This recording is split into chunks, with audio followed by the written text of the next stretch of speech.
Vitality Blast cricket is back. Just make sure you're ready for blast off.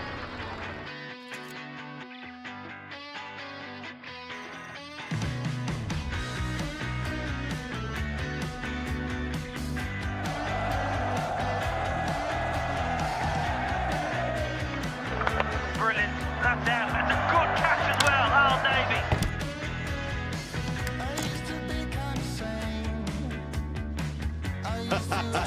They popped all their fireworks.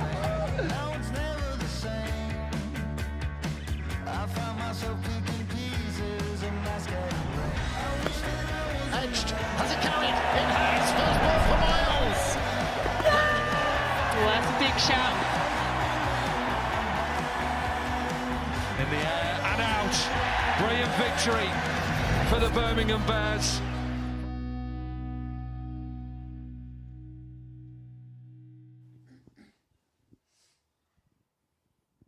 Hello everybody and welcome to Bears Den TV for the 8th game of the Birmingham Bears T20 Blast campaign, and this is going to be against the Northamptonshire Steelbacks. It's a big game and it's a beautiful, gorgeous day in Birmingham today. I was soaking in the sunshine all day. It was beautiful. My name is Atif Nawaz. I am your host, and joining me I've got two very strapping, very handsome gentlemen. Very pleased to have returning to Bears Den TV, Will Rhodes, club captain for Warwickshire, and Josh Poisden as well, Warwickshire and Yorkshire player. Thank you so much for joining us, gentlemen. What a lovely day we've had today. Looking forward to chatting with you guys a little bit more as we go on and discuss this brilliant game. But first and foremost, the toss has already taken place. Moeen Ali, the captain of the Birmingham Bears, has won the toss and elected to bat first. Here is what he had to say. So here then with Bears captain Moeen Ali. First of all, Mo, what happened there at the toss? We won the toss, we're batting. Fantastic stuff. And what's the team used then for this evening? Two changes. Woxie's gone, and Hassan Ali is fit again, so he's playing. And there's one more. I can't remember. Barnard is in. Okay, no problem at all. A quick question actually on Hassan Ali. How important is it to have him back in the side? We haven't seen him for a couple of weeks, obviously, because of the injury in the opener before against Yorkshire. Yeah, obviously he's a big player. He's done really well for Pakistan in the past, and he's had a great start here. So excited to have him back, and I'm looking forward to captain here. Yeah, obviously. What do you think of the team as a whole so far? We reached the middle of the Blast campaign. Still 4 wins, obviously the 3 losses that have happened, but obviously still in that qualification places for the top 4 at the moment. Yeah, I mean, obviously we had a great start, and since I've captained, we've lost 3. So I'm hopefully going to change that. And yeah, we're still in a good position, and we just got to start winning. And finally, a word on this crowd. Obviously, it's another sunny night here at Edgbaston, and of course, there's going to be around about 10,000 we're expecting here tonight. It's going to be a fantastic atmosphere, isn't it? Yeah, always is. I mean, this is the one ground that's amazing to play in front of, so we're looking forward to obviously putting on a winning performance, which is important. Fantastic, Mo. Thanks again for talking to us. Appreciate it. There you are then. News from the boundary edge. The Birmingham Bears have won the toss, and they will be batting first. There we go. The Birmingham Bears batting first. Very, very shortly, we're going to see the openers get out there and try and put on a big score again. We saw them put on a big score a couple of nights ago, but it's tough to defend. 2 games in a row, scored 200 plus, and didn't quite get across the line. That has to sting a bit, Josh. Yeah, definitely. Losing any game's not ideal, but especially when you put 200 on the board. So yeah, I think tonight on potentially a slightly used wicket, probably on the right thing in winning the toss and batting first. It's a positive decision, isn't it, Will? I mean, like, just Moeen Ali deciding to just, stick to his guns, not second-guessing himself. It's a positive decision. It is after not being able to defend the score the other day. It could have been well within his rights, and it could be an easy decision to bowl first and then chase. But yeah, the positive option's been taken. Obviously, a couple of changes to the team, which probably has forced that decision as well. But I think the boys had a good chat on Wednesday night, and looking forward to getting back out there. Yeah, we'll talk about the team in a second, but I mean, it's going to be another big occasion. I mean, it's just a glorious day, and we're expecting sort of 7,000 plus. I've been told today on a Friday night, which is good. It's got that's an added motivation, isn't it? When you got a big crowd turning out to watch you game after game, you really want to put a W out in front of them. No, definitely. Big stadium here at Edgbaston, and you do get some really good crowds. So out in the sunshine tonight, I know they definitely want to put on a good performance. And we'll go to the team in just a second, but I wanted to ask you, Will, as well. Like, Moeen's been in for 3 games now in the Blast and 3 losses, and of course, these things happen. But at the same time, is there a challenge with coming into a team slightly cold and having to sort of take over a group of players you don't necessarily know that well. Of course there is, but I don't think that's the reason why we've lost the games. I think we've, been underskilled with the ball and probably not been our best with the bat. Obviously, Sam Hain's been outstanding throughout the tournament and has almost, led from the front. He's one of the leading run scorers in the country. But, Mo's won the IPL, so to have his experience back with us is only going to be helpful. And look, three games on the trot. If you get into that sort of rhythm and the momentum of losing can be quite quick, but they'll be looking to bounce back tonight, just before they go into the Red Ball break on Sunday. Indeed. Well, who are the lineup that are going to try and bounce back tonight? I can tell you because I have the team. Now, starting off at the very top will be Rob Yates. He had to sit out the previous game, but he's back in today. All looked in great form all season, so great to see Rob back in the side. Alongside him will be Alex Davies, who's again been absolutely exceptional this season, and again made a very good start in the last game. He couldn't quite press on in the way that we were hoping to, but he had a very, very good start. Glenn Maxwell will come in at number 3. We've been hoping for fireworks for a long time from Glenn Maxwell. 7 games, nobody's counting, of course. But hopefully today we're going to get a big performance in front of a big home crowd. Friday night in Birmingham, it's got to be. Number 4, it's one of our favourites here on Bears Den TV. Sam Hain, who's just been absolutely classy, as you like. Superb performances. 4 50s in this competition so far. 4 50s in 7 matches. That's not bad going. Moeen Ali, the captain, carded to come in next. This will be his last assignment for the Bears for a little while before joining up with Team England at an undisclosed location. But we'll talk more about that a bit later. Dan Mosley will be in after that as well. Again, Dan's having a very good season, just quietly under the radar. Just, his bowling is what initially sort of got all the plaudits, but he's made some very useful contributions with the bat. Chris Benjamin will come in next as well. Bit low down the order, but very capable of those big hits that you need as you try and build momentum towards the end of an innings. Ed Barnard will be in next, back in the side today as well. Again, having to sit out the previous game. He'll be hoping to stamp his authority on the game. And next is a big inclusion, making his debut for the Bears in the T20 Blast. It's Hassan Ali, Pakistan international bowler. Absolutely terrific and terrifying to face. If you've seen that video of him bowling to me in the nets, you'll know that I'm not lying.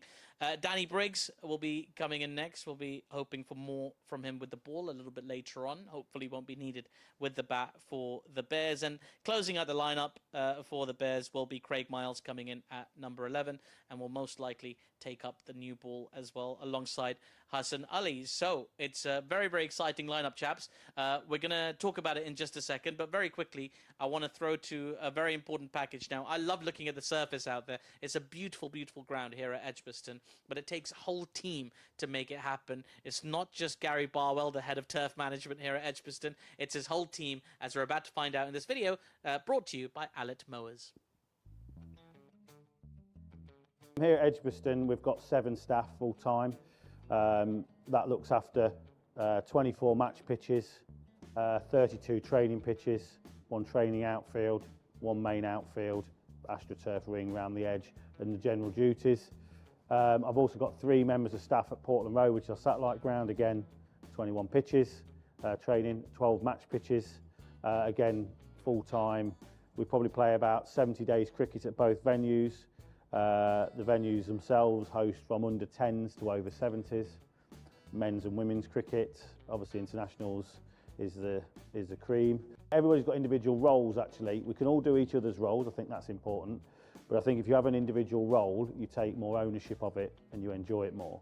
So we've made a few little changes and tweaks this year. Mark, my deputy, helps out on the square. He's out in the middle most of the time, because I'm at 2 grounds and multiple venues. Brandon, he's now in charge of the nets. He looks after there. Harry, Jack, Martin, they're all on the outfield and the square and just moving covers, and this, can step up or step into wherever they need to be. And then Dave looks after the nets with Brandon. The group's tight, it's really good. It's we're driven well by each and every one of us. Everybody has their say. I believe it's important. We talk a lot. I think it's really important about the well-being of the staff. My role is to make sure the lads are all right and that they're fit and healthy to do the job they're here for.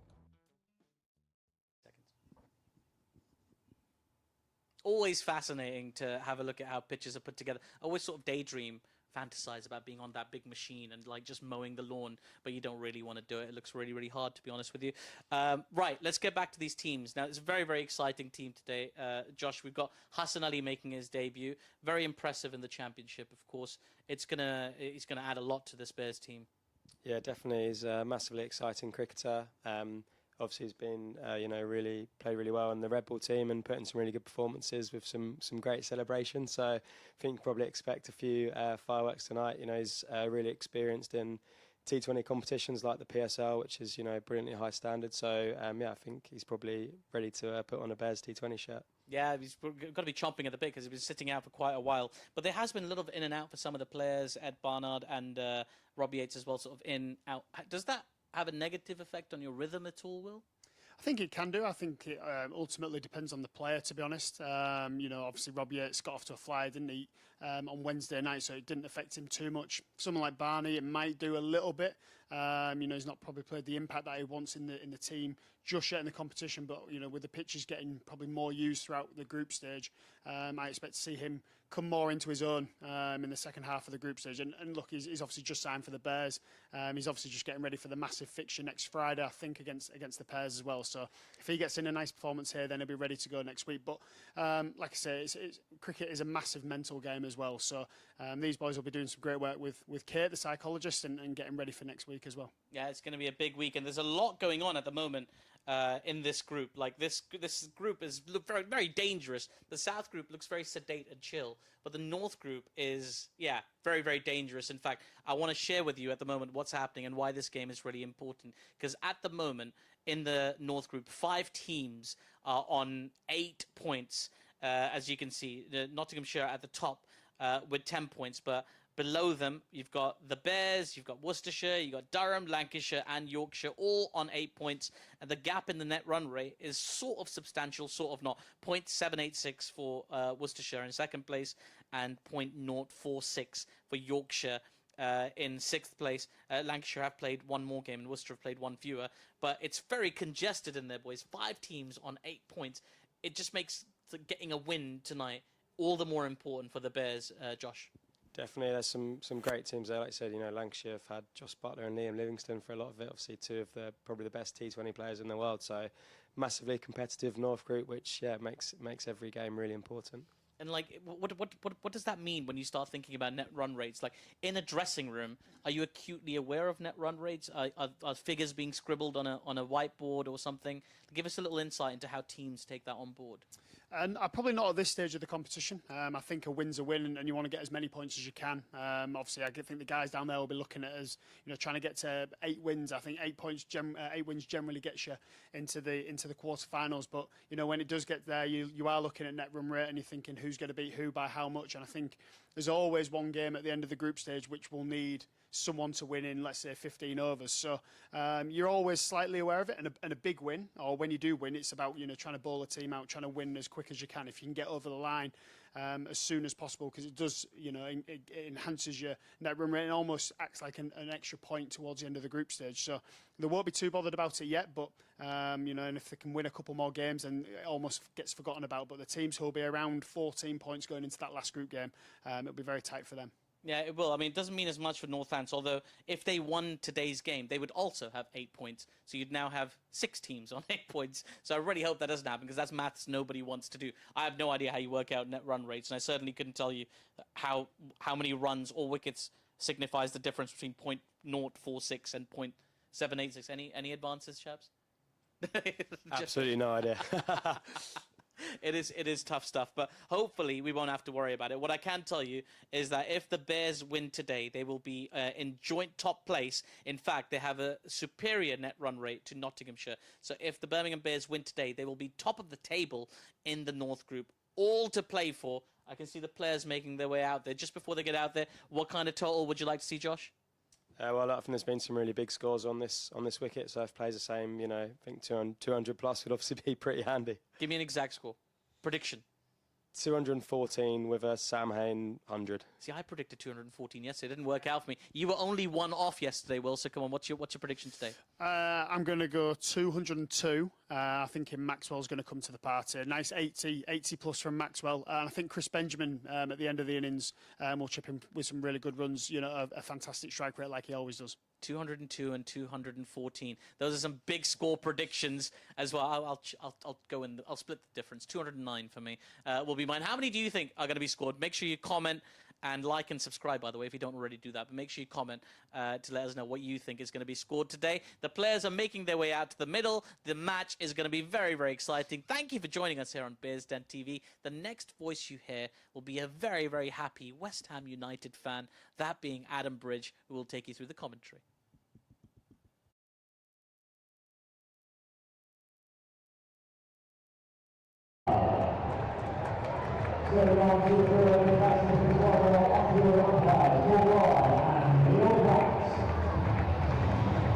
Here we are again then, Friday night at Edgbaston. The sun is out.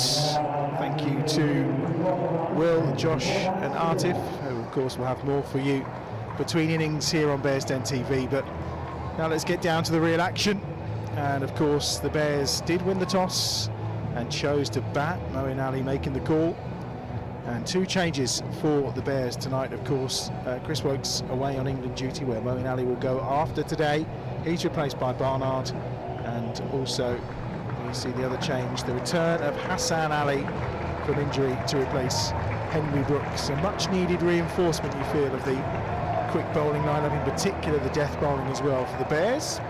And it's going to be Alex Davis and Rob Yates who will open up once more for the Birmingham Bears this evening. The crowd starting to fill up very nicely as we look forward to a night where, well, it could be quite defining really. 4-3 the current record, of course. A victory tonight, secure that 5th win of the campaign, and also, more than anything, probably just to stop the run that the team's on currently. Getting back to winning ways, quite important. Paul Pollard and Neil Pratt are the two umpires in the middle. Last time I think Pollard was here for a T20 game was the game against Lancashire. I think we'll all settle for a victory like that. Joining us tonight in the Bears Den TV commentary box later will be Will Rhodes, Josh Poised, and of course who's around today. But first up tonight we are joined by Chloe Brewer from the Central Sparks, who is making a debut on Bears Den TV tonight. Yes, I am. I'm very excited for it. It's a glorious day to be at the cricket, so very excited to be in this game.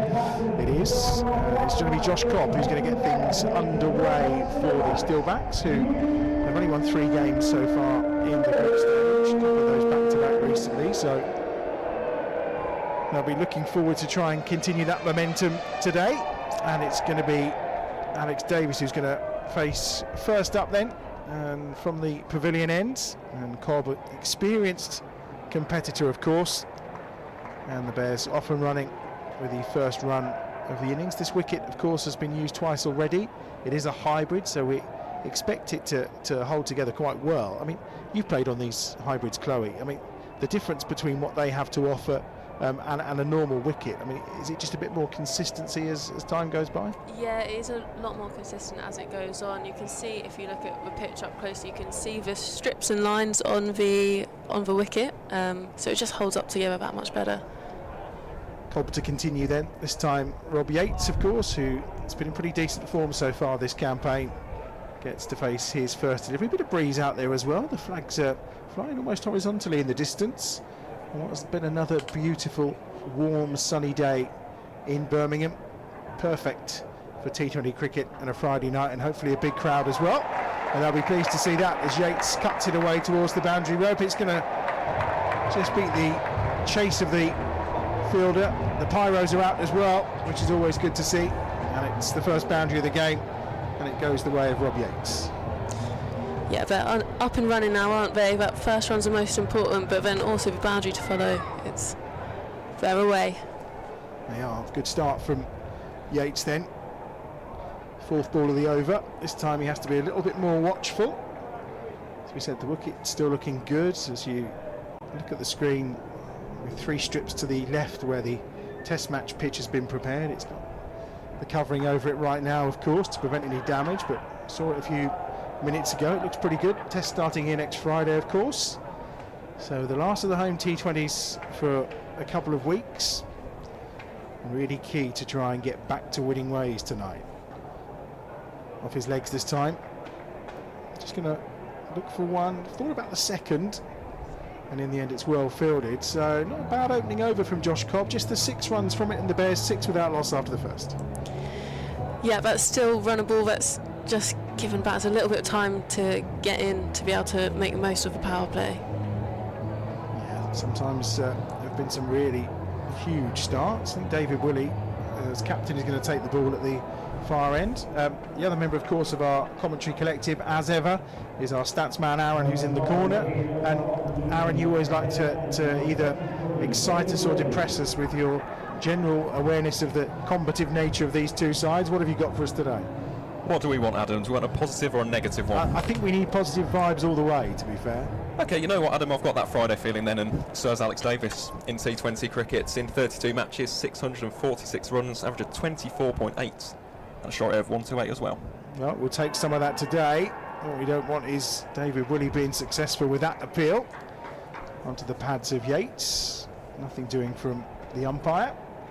And Willey off to a bright start from the far end, of course, captain of the side. His return from Yorkshire, back to where he started out his major part of his career, England international. And certainly a welcome addition to this Northampton T20 side, although, as I said, only 3 wins so far. So with the likes of Chris Lynn in that starting 11, you maybe have anticipated a little more.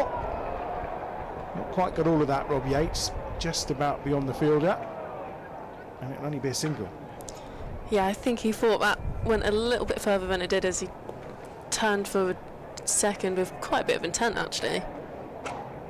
Didn't seem to strike it too cleanly, does he? No, that one just chipped over enough to get a single safely. 7 without loss in the second over. Field change here from David Willey. Just shuffling just a few fielders around in terms of positioning. They've pushed man out deep on the square leg boundary for Alex Davis. Man at third man as well. The other 2 fielders outside the circle in this over, and that's a great shot from Davis straight down the ground. He's really timed that beautifully. Not sure it's going to quite reach the boundary ropes. He'll get 2, thinks about a third, but it's well fielded. Clap of the hands from David Willey. 2 more to the total, 9 without loss. That's a lovely shot, isn't it? You often think about T20s and sometimes you forget about the textbook shots that you're taught early on, but that's a beautiful time shot. Yeah, he's been a really good nick, actually, hasn't he? He's made a solid start to the campaign. Captain for the first 4 games, of course, before Moeen Ali arrived after his IPL triumph. 9 without loss. Over 2. A bit more watchful that time as David Willey finds a better line and length, and again Josh Cobb is in to do the fielding. Number 4 on his back, Cobb. Not seeing the traditional sight as well that we often see with Northants of Graham White in the starting 11, and the one thing that always stood out about Graham White, he was one of the few cricketers to wear a floppy. I'm sure he still does, but I notice there's a few more wearing one nowadays, but he always stood out in this Northampton side. Very easy to spot by his head attire. That's brilliant from Davis. And it's all the way to the boundary ropes for 6. What a wonderful shot from the vice-captain. Watched it all the way. Yeah, that's a lovely shot, isn't it? It's great options, both third man and fine leg are up, so it's really not much risk to it. Got himself into position early, didn't he? Just helped it on its way, if anything. Yeah. Davies onto 9, 15 without loss. Final ball of over number 2. Shorter, pulled away. And that's the joy of that shot before, because you forced David Willey into doing something different, a slight change of length, and dispatched the boundary for 4. Really good over for the Bears, that one. 13 from it, 19 without loss of the inner 2. Yeah, that's a really good over. It's played with shots all around the ground, so it's really difficult to set a field, isn't it? It's all about keeping them guessing, that's for sure. And that That's exactly what Alex Davis had doing there. So plenty to think about for David Willey. It's going to be a change in bowling from this pavilion end, and we're going to see the introduction this time round for the Northamptonshire Steelbacks of Taylor. Tom Taylor coming into the attack. They've obviously got Andrew Tye as another option amongst their quick bowling ranks. But it is going to be Tom Taylor, who I think from memory he bowled pretty well here last year, didn't he? To be honest, Adam, not really. In fact, okay. in terms of his overall record against the Bears, it's not great, as typical. I was going to say, he's That's out. always the way. It is. Yates has gone, and Taylor gets a wicket with his first ball. 19 for 1. Yates has gone for 6. Again, it seemed to be in the air at an age, and it's the one fielder out on that leg side in a deep position. He's been picked out by Rob Yates. The catch is taken. Taylor's got his first. Yates has gone for 6, 19 for 1. Yeah, it wasn't specifically a great ball, but he's just flicked it off his legs, tried to. There's a huge gap on the in square. He's just managed to pick the man out. I think it was David Willey that took the catch, actually. Moeen Ali's coming in at number 3 for the Bears. Skipper comes to the crease, so the final time we'll see him as he heads off to prepare for the Ashes, and that SOS call he received from Rob Key to get him back in the squad. And Mo probably, Aaron, has not at the start he wanted runs wise, not quite contributed in the depth that you would have expected and the weight. No, I think that's a very, very fair comment, to be honest, Adam. But in terms of his record against Northants, this will be music to the ears of Bears fans. It's very good. 537 runs at 31.59, so fingers crossed we can see a repeat of that here in Birmingham tonight. Well, he's on strike, 19 for 1. Just one ball gone in this third over. And Taylor's back into it. And they're going for a quick single here. They're going to have to run as well. And there's some overthrows here as well. They'll come back for a second. Well, it was a tight first, but as so often is the case with a tight first, you can get an error, and that can often lead to 2. Which it does on this occasion. 21 for 1. Bears move on to. Yeah, we've definitely done well to see that as well. Sometimes batters don't necessarily see the overthrows, if they don't make the most of that second single. Taylor's in again. Away by Moeen Ali into the offside. Again, just the one. Nothing too risky as yet. 22 for 1 now. Moeen on to 3. Davis is on 13. We are midway through the third over. Yeah, it looks like they're just having a bit of a mini rebuild in the power play here. David Willey just instructing a slight change in field again for Davis. No surprise. Boundary fielders are out on the offside. It's lovely drive again, beautifully timed, but he'll get nothing for it. We've got a deep square leg and a fielder on the point boundary. Everyone else inside the circle, of course. So once more we have a fine leg who's in short and a short third man as well. So Davis will be looking at his options here. 22 for 1. Taylor with 2 balls left of his first over.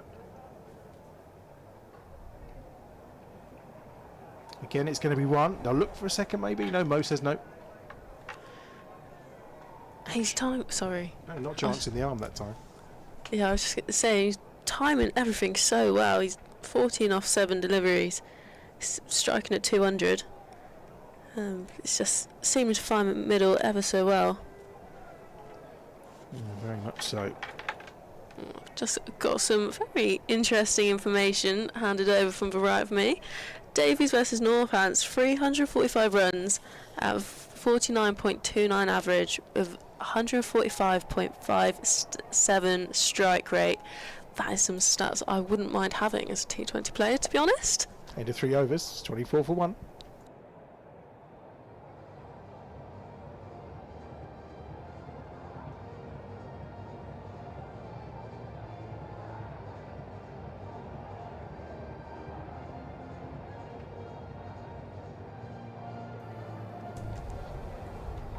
And they're not bad stats from Alex Davis for sure. 14 off of 7 balls so far, 24 for 1 as things stand. And we're going to see changing the bowling again at the far end, I think. Just the one over from David Willey, so we're going to get a 4th different bowler. And it's going to be Sales who's coming into the attack. So mixing it up a little bit here, David Willey. James Sales will bowl from the Birmingham end. The way that breeze is moving around might just be a little bit too into his back here. And it's Moeen Ali is on strike. It's short and cut away. Definitely get one. And comfortably turned into a 2. These two do seem to run well between the wickets together. Yeah, it doesn't look like they've had any, well, one-off kind of get halfway down a wicket then get sent back. They're running really well together. James Sales heading in again, just outside the off stump once more, and easy for Moeen. Vicious old throw. Yeah. I was going to say, I don't think Lewis McManus will appreciate throws like that back into the stumps. The wicket keeper, 27 for 1. We are midway through that 4th over. Not a bad start for the Bears. That loss, of course, of Rob Yates would have hurt, but now a chance for Davies again, and those 2 fielders are out on the boundary ropes, but they're not getting anywhere near that. It's a crunching drive through the covers for 4. Alex Davis in supreme form against his side. He likes playing against. He's on to 18, 31 for 1. Yeah, that's another lovely shot. He's timed it so well. He's probably seeing it like a beach ball right now. It really was a terrific drive that time. Asking questions of James Sales then. 7 runs from the first 3 balls. He'll now be already kind of judging where he's going to and how he's going to try and get out of this over. Probably going in slightly less than double figures, and that's a good response. And Davis knows he wasn't far away from getting a tickle on that outside the off stump. Yep, he's nailed that response, hasn't he? That's where you want to bowl after being hit for 4. Always the tricky part, isn't it? Responding after such a lovely shot. Because, I mean, the ball before wasn't horrendous. It was just a wonderful cricket shot. Yeah, absolutely. It's ever so easy to just slip up slightly as well, get slightly put off by that previous boundary. So to Davis again. This time it's a full toss that's dispatched. Well, it got what it deserved there. He went for the slower ball. Cut away to the boundary for 4 more. 35 for 1 now. 1 more to come in the over. 11 from it so far.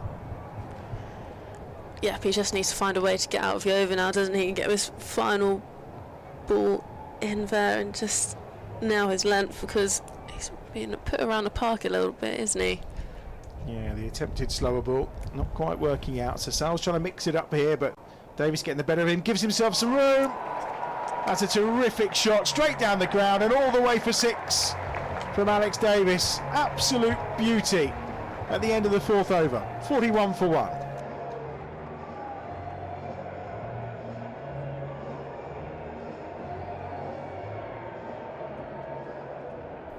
Well, they've got the best view of the night, that's for sure, with the Carling best seats in the house. Could be you next time, of course. If you would like to get involved, then it's quite easy. Get following us at Warwickshire CCC on Twitter if you would like the opportunity. And look, just going into the cooler for a beer already, and it's much needed after that hot shot from Alex Davis. 4 overs gone then, 41 for 1. Good run rate, just over 10 and over. And Chloe, they'll be very happy with this so far. Yep, absolutely. There's not much you can't be pleased with, really. They've got off to a flyer.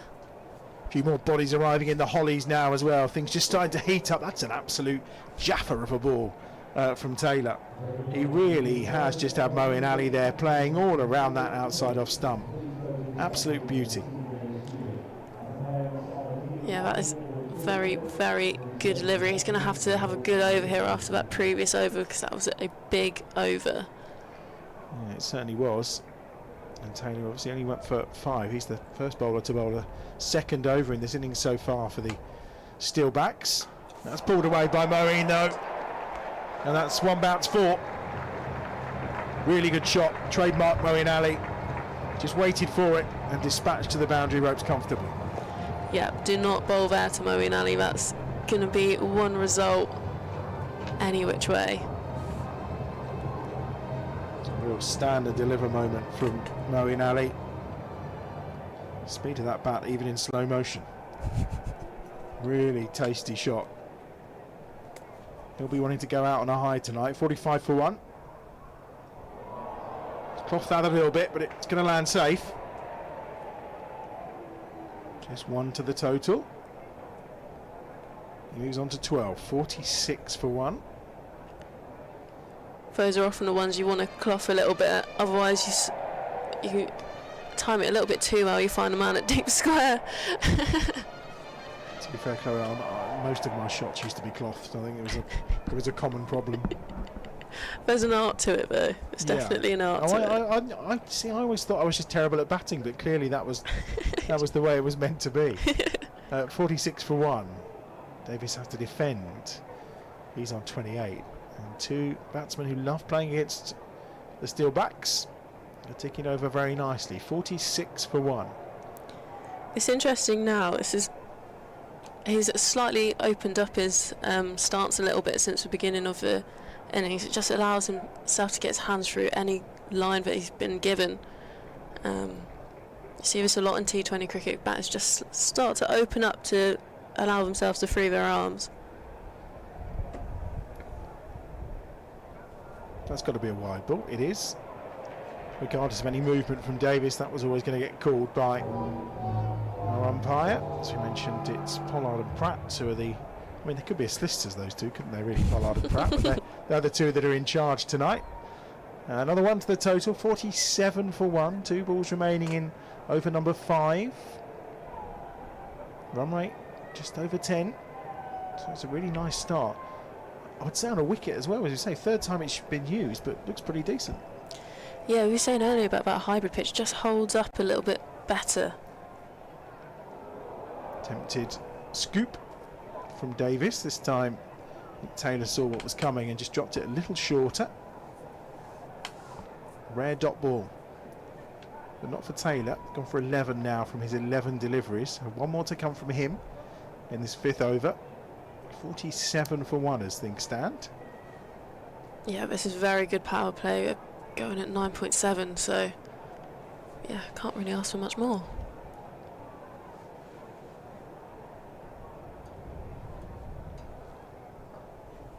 He's got the inside half of the bat on that. That's not quite where he intended it to be, but it may well garner him 2, and it does. 49 for 1 then at the end of the 5th over. Davies on to 30, and Moeen is 12 not out.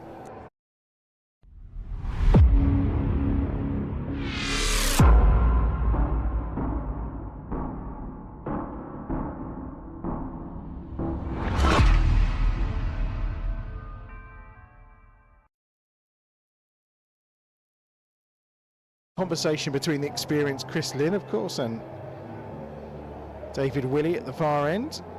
Lynn, of course, with all that T20 experience he's got.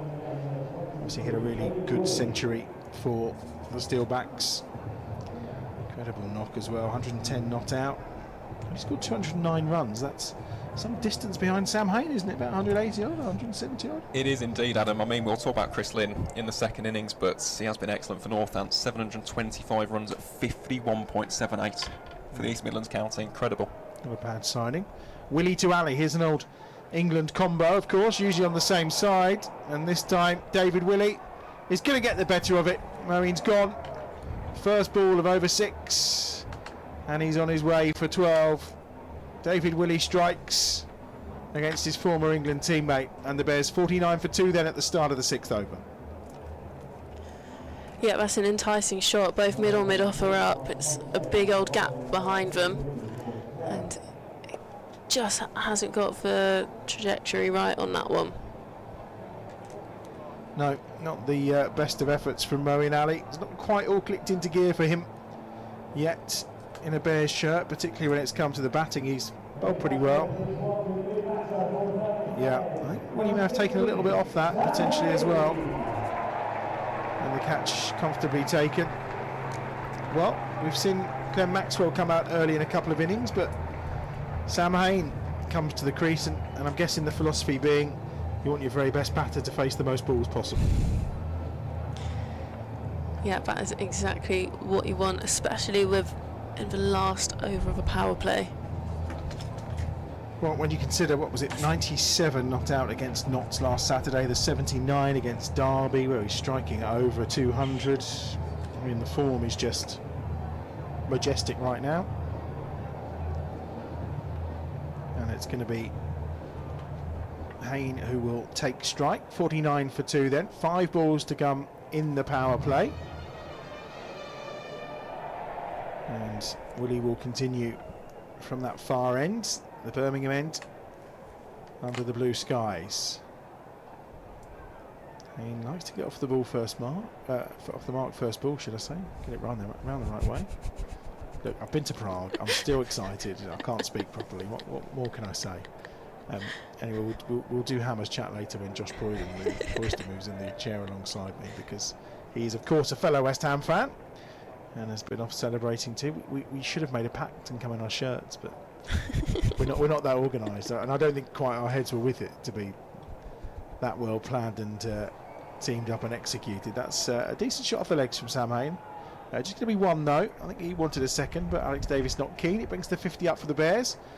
Midway through the 6th over, 50 for 2 then. Davis has scored 30 of them so far. And it's a good power play. It's not an outstanding power play. If they could get it to 60, I think they'd nod appreciatively. The loss of 2 wickets is always a worry, isn't it? Yeah, that's it. They often say if you win the power play, you win the game. So it's you can only wait and see, really. Certainly can, as again Davis will take a single off the slower ball from Willie. Slightly on the charge there, I think. David Willie, experienced campaigner, saw him coming as well. 2 balls left in the over. What's Haney's stats like against Northampton, Sarah? I think you can guess, to be honest, Adam. Absolutely phenomenal. This guy's the best uncapped cricketer on planet Earth. The Hain train is well and truly rolling, folks. 359 runs at 29.92. He's incredible. How he's not been selected for England still astonishes me. Here's Willie again from the far end. That's short and just played into the offside. It's another single to the total. 52 for 2. Davison 31. Hay moves on to 2. One more ball to come in the power play then from David Willie. And again, a slightly better over this time from Willie. 1 for 16 so far. Yeah, he's definitely managed to keep it down, as those previous overs were going at quite a rate. Yeah, they were. I think his first over went for 13. So this is much better. The experienced old hand, and it's a dot ball to finish as well. Just 3 off the over from Willie then. That's the end of the power play. And 52 for 2 as things stand. And Chloe, I mean, in terms of power play then, you'd be satisfied with that, of 52 for 2? It's definitely not a bad power play, is it? They've got off to a bit of a flyer, really. It's just the wickets lost, it's hindered them a little bit, but it's definitely not bad. You'd take it any day, really. Well, I think we're going to see a bit of spin for the first time, as obviously the changes happen to the fielders that are allowed outside the circle, and it's going to be left arm spin as well. And there's no doubt that Sam Hain, who's going to be on strike at the far end, will just look to build this inning slowly as he does. The blue sky still above, the sun still shining, the crowd continuing to build up, and it's all set fair as we reach 52 for 2 at the end of the power play. And it's going to be Holdrich to start, and immediately down the ground. And not too sure how far away he was from getting a hand on that, but it's another single to the total, and one more to Hain, who moves on to 3. Score 53 for 2. Yeah, spin's definitely a good choice, I'd say. I saw it in a Derbyshire game, it was turning quite a bit, so same wicket. See what spinners can do. Davis comes down immediately, hits that on the 4, and it's just going to be 1. Probably feel he's missed out a little bit there, having got on the full toss, but 1 more to the total. 54 for 2. And I think it's fair to say that Aldridge has taken 10 wickets so far in this campaign. Just his 20th over of the competition so far. It's interesting to see for the first time, actually, looking through the stats, and we'll talk more on it later, when someone like Danny Briggs has only bowled 19 overs, which is almost unheard of in a Bears T20 campaign, that you'd be 7 games through and Danny's not bowling through his allocation of 4, because it's so much of what we've seen for the last few years. Eldridge, and again, this time he's gone big, has Davis, but he's not got all of it, and he's gone. Catch is taken comfortably on the ropes. He's gone for 32, and the Bears lose a 3rd wicket, 55 for 3. Davis goes for 32 from 18 deliveries, and Eldridge, who's been in a decent bit of form for the last couple of games, picking up wickets. He's not got the best record against the Bears, however, he's struck in his first over here, 55 for 3. Yeah, that's possibly not what you want from a Bears perspective, is it? It's one loss just after the power play. Yeah, not ideal, that's for sure. Slow walk from Alex Davis. He's frustrated because, I mean, the other thing about that, it's the short boundary, so he surely had been hoping to just help it on its way over those ropes, but to leave it short there, didn't time it too well at all. And it brings Glenn Maxwell to the crease with plenty of time to build an innings here. Maxwell, so far, Aaron, from a stats perspective, I mean, a couple of contributions, but not really setting the world alight just yet. No, I think that's a completely fair comment, to be honest. 84 runs in 6 matches, averaging 14. The strike rate's excellent, 142.37, but aside from that 47 against Leicestershire, I think it is fair to say that we haven't seen the best of Maxwell, so fingers crossed we can see a bit more of the big show here in Birmingham tonight. Well, we shall see. He's on strike. Eldridge will bowl 2 more balls in this over number 7, 55 for 3. Run rate now just dropped down to just over 8 and over. So they'll be looking to try and pick momentum up, but these two just getting comfortable. Hayne is on 4 at the moment, and Maxwell is off the mark. And the big question with the fact they've left out Lintott, of course, is how much I mean, there are lots of spinning options in the side with Mosley and with Ali, and obviously with Briggs as well. The options, there are plenty of them without Lintott, but you just wonder if he may have had a part to play on this wicket that's being used for the 3rd time. 7 overs gone then, 56 for 3. Chloe's going to leave us. She'll be back a little bit later on. Thanks for now, Chloe. So 7 overs gone, 56 for 3. A reminder, you can buy your favourite player cards right now, courtesy of Fan Craze. If you fancy having a Sam Hayne, or you fancy Chris Woakes or an Alex Davis, they're all available. Everyone's available. I think potentially there is even one for Will Rhodes, who we'll be catching up a little bit later when he joins us on commentary. But for now, Chloe's moved out the way, and the former Bear, Josh Poysden, has moved in the chair alongside me. Hello, sir. How's it going? Lovely to be here. Yeah, it's going fine. Well, we say that, we've just lost a 3rd wicket.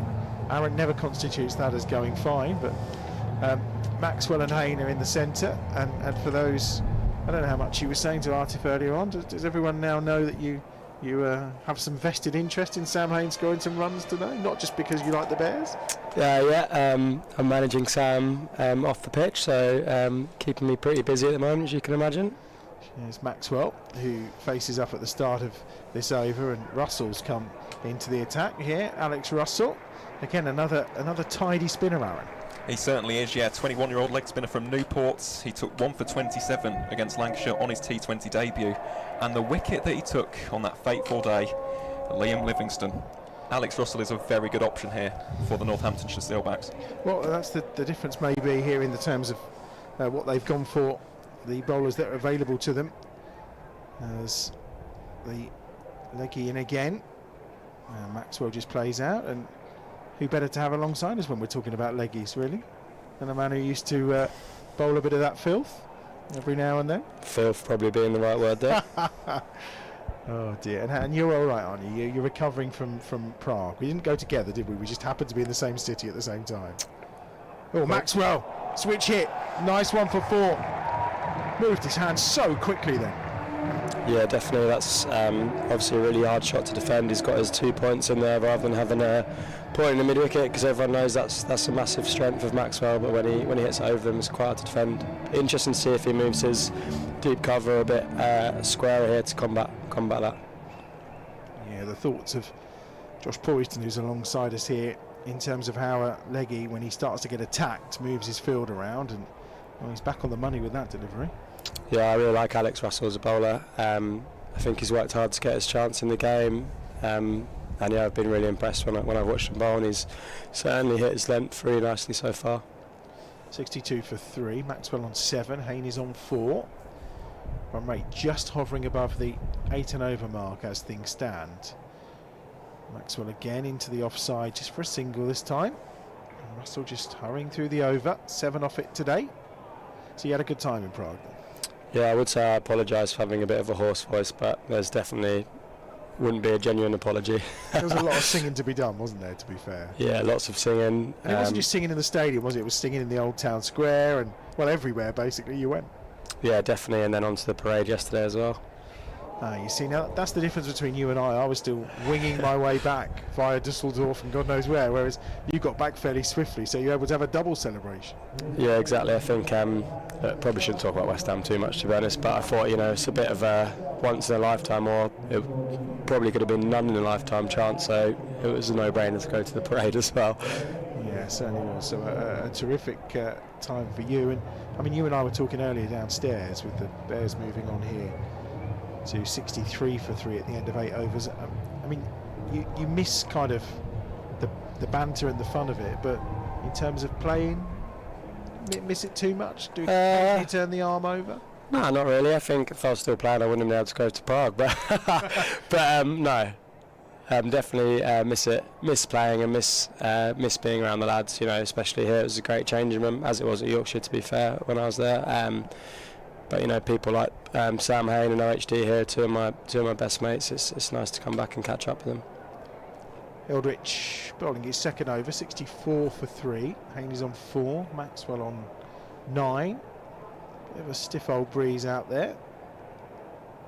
Eldridge again just floats one up and in the air for a bit, but safely down to long off. Another one for Hain, he moves to 5. We were talking downstairs about, again, obviously you talk to Sam as frequently as you do, just about whether it's all just confidence and whether you kind of feel at some point, I mean, good nick, and every time you go out with the bat you just feel like you're going to make the most of it. Is that where he's at right now? Yeah, definitely. Don't want to jinx him, but look, whatever happens tonight, he's been so consistent, probably throughout his whole career, but especially the last 18 months, the way he's played, just feels like he's in a really good place mentally. Oh, that's huge from Maxwell. That is massive. I don't think there's a stand in the way of that either. I think that may well have found its way towards the car park or the road. That's a huge shot. Yeah, that's pretty big. Not a terrible ball. But just hit from the crease, which Maxwell's obviously a brilliant player at doing. He is. It looks fairly effortless as well from Glenn Maxwell. Interesting to see if he goes a bit more into the wicket here. Changes his length slightly. He's on to 15, 71 for 3. Maxwell goes again and he's out. Well, one big shot from the big show and then he's gone. 71 for 4, just slaps it into the covers. And he's out for 15, and Heldrich has got his second of the match. No, nice bit of bowling there. Looked like, if anything, he actually changed his pace and went a little bit slower, which shows really good composure from him. But interesting tactically, it's a used wicket. They played this a couple of times, and Maxwell felt that he needed to keep going, which probably tells you that the Bears think it is a really good wicket and they're going to need a decent score on the board. Yeah, obviously Jake Lintott left out tonight as well with that kind of alternative option when it comes to spin, so it's a big call when you consider how Northants have loaded up here in terms of these two spinners. Yeah, definitely. Lintott's done really well since he's been here. Had a really good 100 in the first year as well. So for him, I'm sure he'll be gutted to miss out. But equally, with Moeen about to join up the Test team, I'm sure he'll get some more opportunities as the competition goes on. Dan Mosley enters the fray. And it's going to be who is on strike. 71 for 4. 2 balls left in over number 9. And 2 for 12 so far for Heldrich here, who's continuing his good form. It's 12 wickets for the campaign for him so far for the Steelbacks. Dan Mosley just taking his time. Yeah, it'd be interesting again. I spoke about fields that Russell had. They've only got 1 point here for Mosley. I know he likes to reverse sweep, so I'd be interested in how long until he goes to that option. Knocks back on the first ball, and there's no run. Have you been impressed with the way he started to come through this season, in particular, the last couple of seasons? Yeah, definitely. I think when I was here, Dan must have been 14 or 15 on the academy, and it was obvious then just from watching him, but also just speaking to him and his attitude that he was going to go and make it onto the first team. He's a really good kid, really wants to learn. Just a really good lad. So it's been nice to see him develop and and do well for the Bears. Also Birmingham Phoenix in the 100, and then even at the IL20 this winter as well.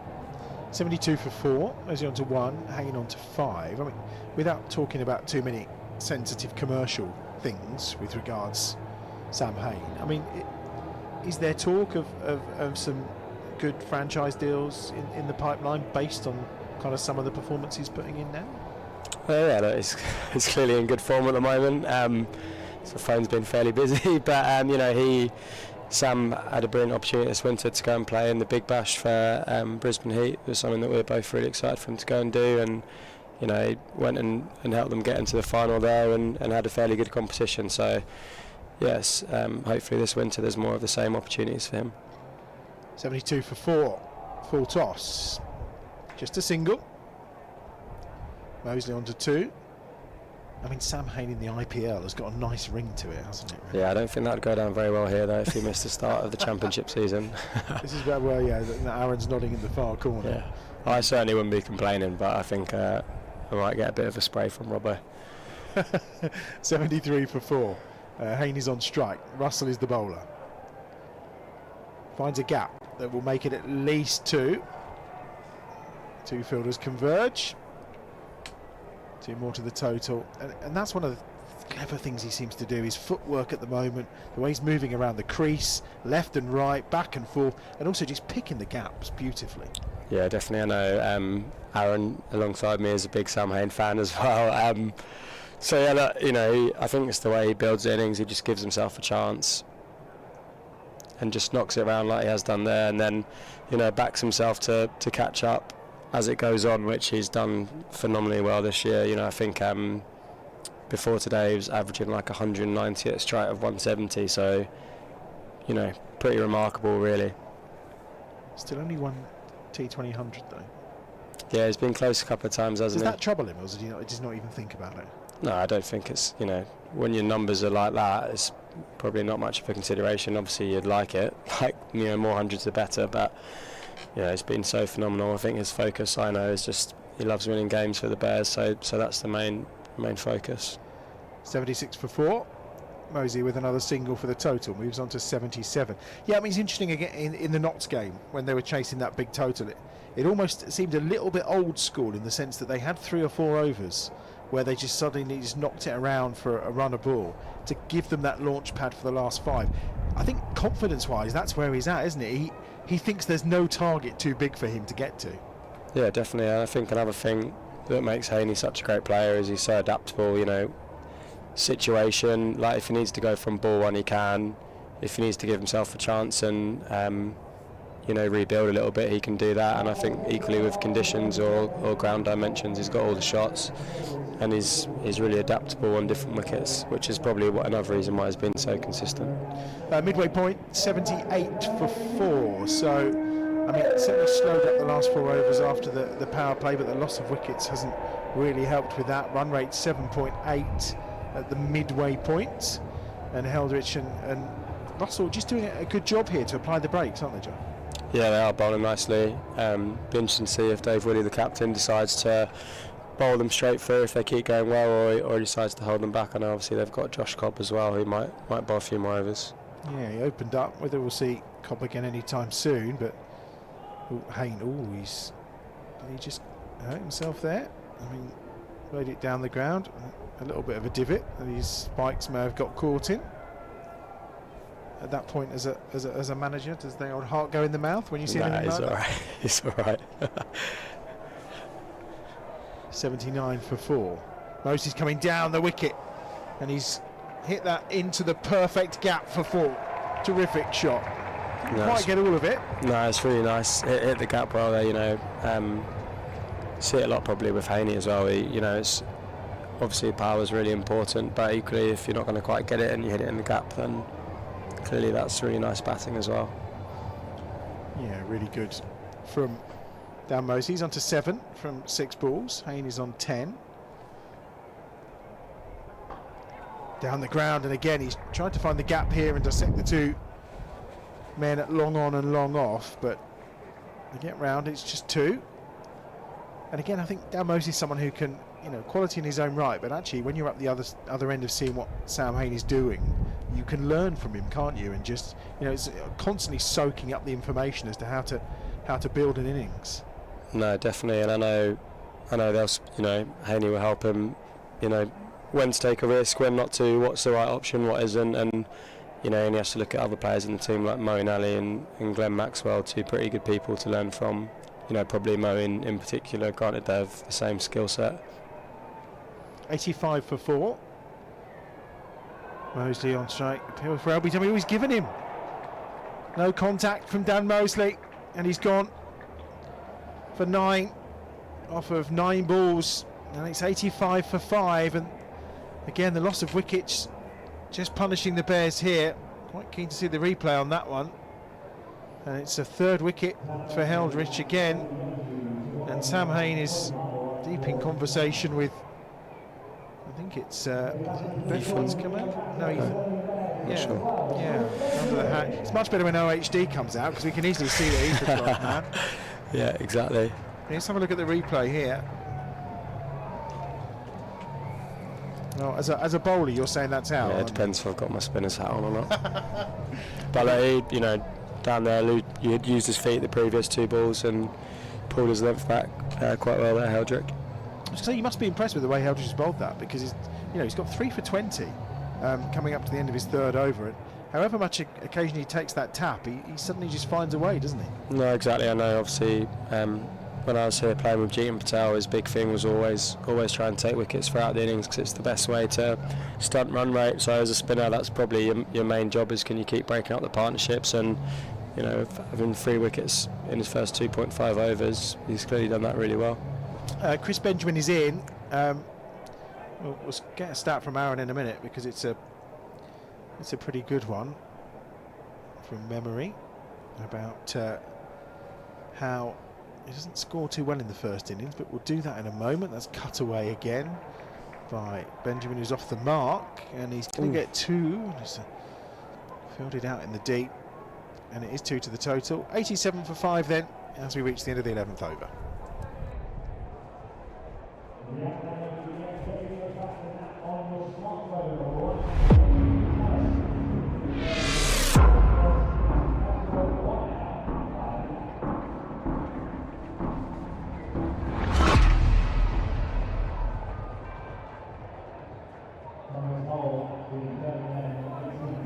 Deep in conversation then, Benjamin and Hain, 87 for 5. So 9 overs to go.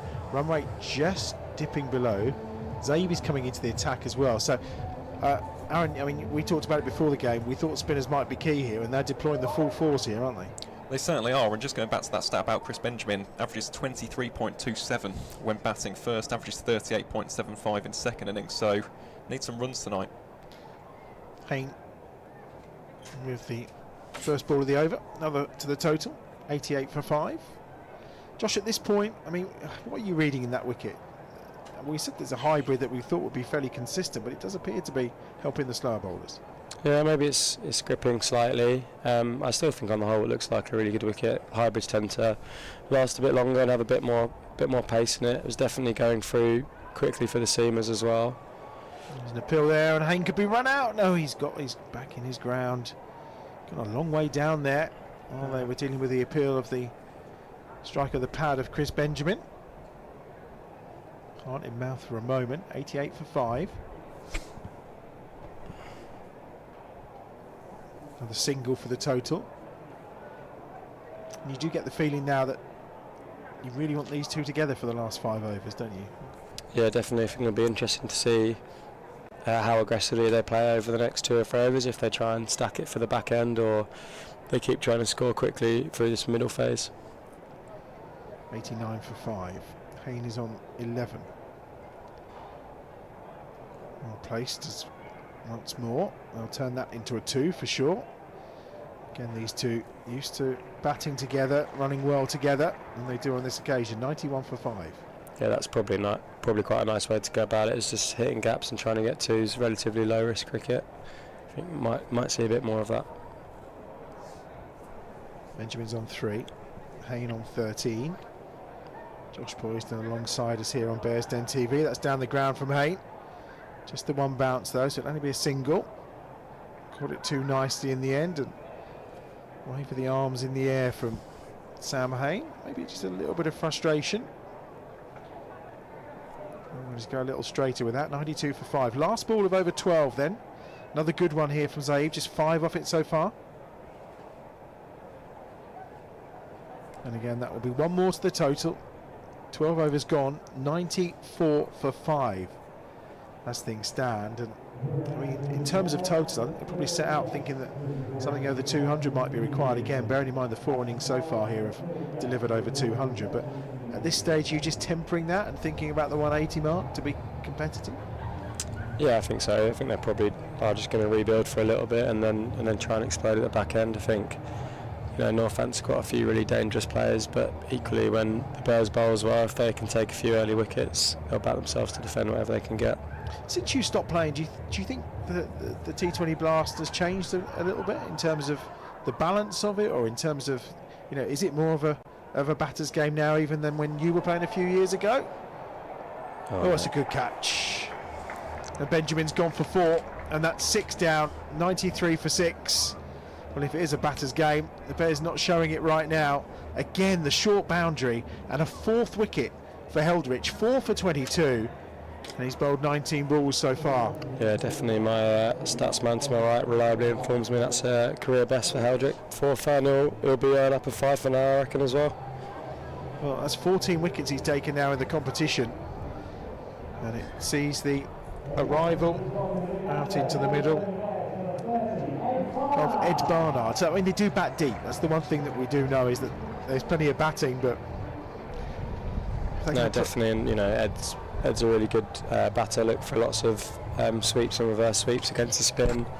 You know, hit it unusual areas. He'll be quite hard work to bowl at. You know, but equally he's got to temper that with trying to just you know, make sure they have a really good platform at the end. 93 for 6. 5 balls remaining in the 13th. Yeah, again, it's a wicket first ball of the over. We've seen that a fair bit tonight. I mean, Ali was out first ball of the over as well.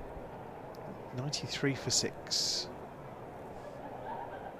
Heldrich once more. Barnard will just rotate the strike, so to bring Hayne.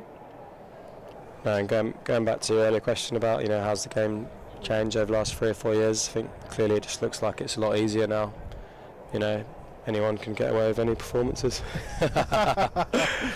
No, it's, yeah, I think it actually has changed a little bit, and it just looks like that kind of, you know, batters are playing with more and more freedom every year, really, and scores are going up. And I think, you know, just look at, you know, how you're talking about Briggs earlier and something like Lintott not playing. Like, even for like top class spinners, it's hard to even get your 4 overs in, you know, let alone be consistent. So it's it just seems like, you know, the batting skill levels are getting better every year.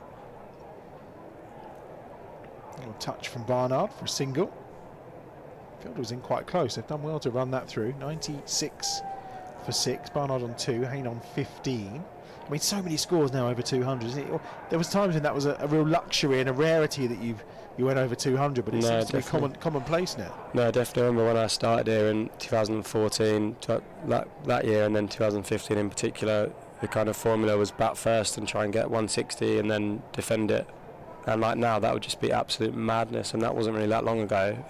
So it certainly has changed quite a lot. Well, the Bears won it with that approach, didn't they? That was one of the ways they used to do it. And under Dougie, I think they always felt if you got 140, 145, 150 on the board, yeah, you were in the game. Definitely. Like we used to bat first and just try and get that. And I think in the won it in 14, then 15, I think something ridiculous like won 7 or 8 group games in a row just doing that. But it's like if you've got 140 now, you'd think you're so far under par.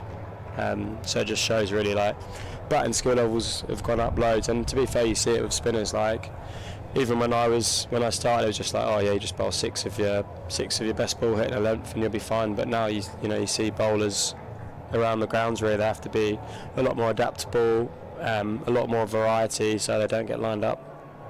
Russell's back in. 98 for 6 is the score. Bearing in mind we reached the 50 mark in second ball of over 6, and here we are 98 for 6 as we begin the 14th over. The run rate now down to around 7.5.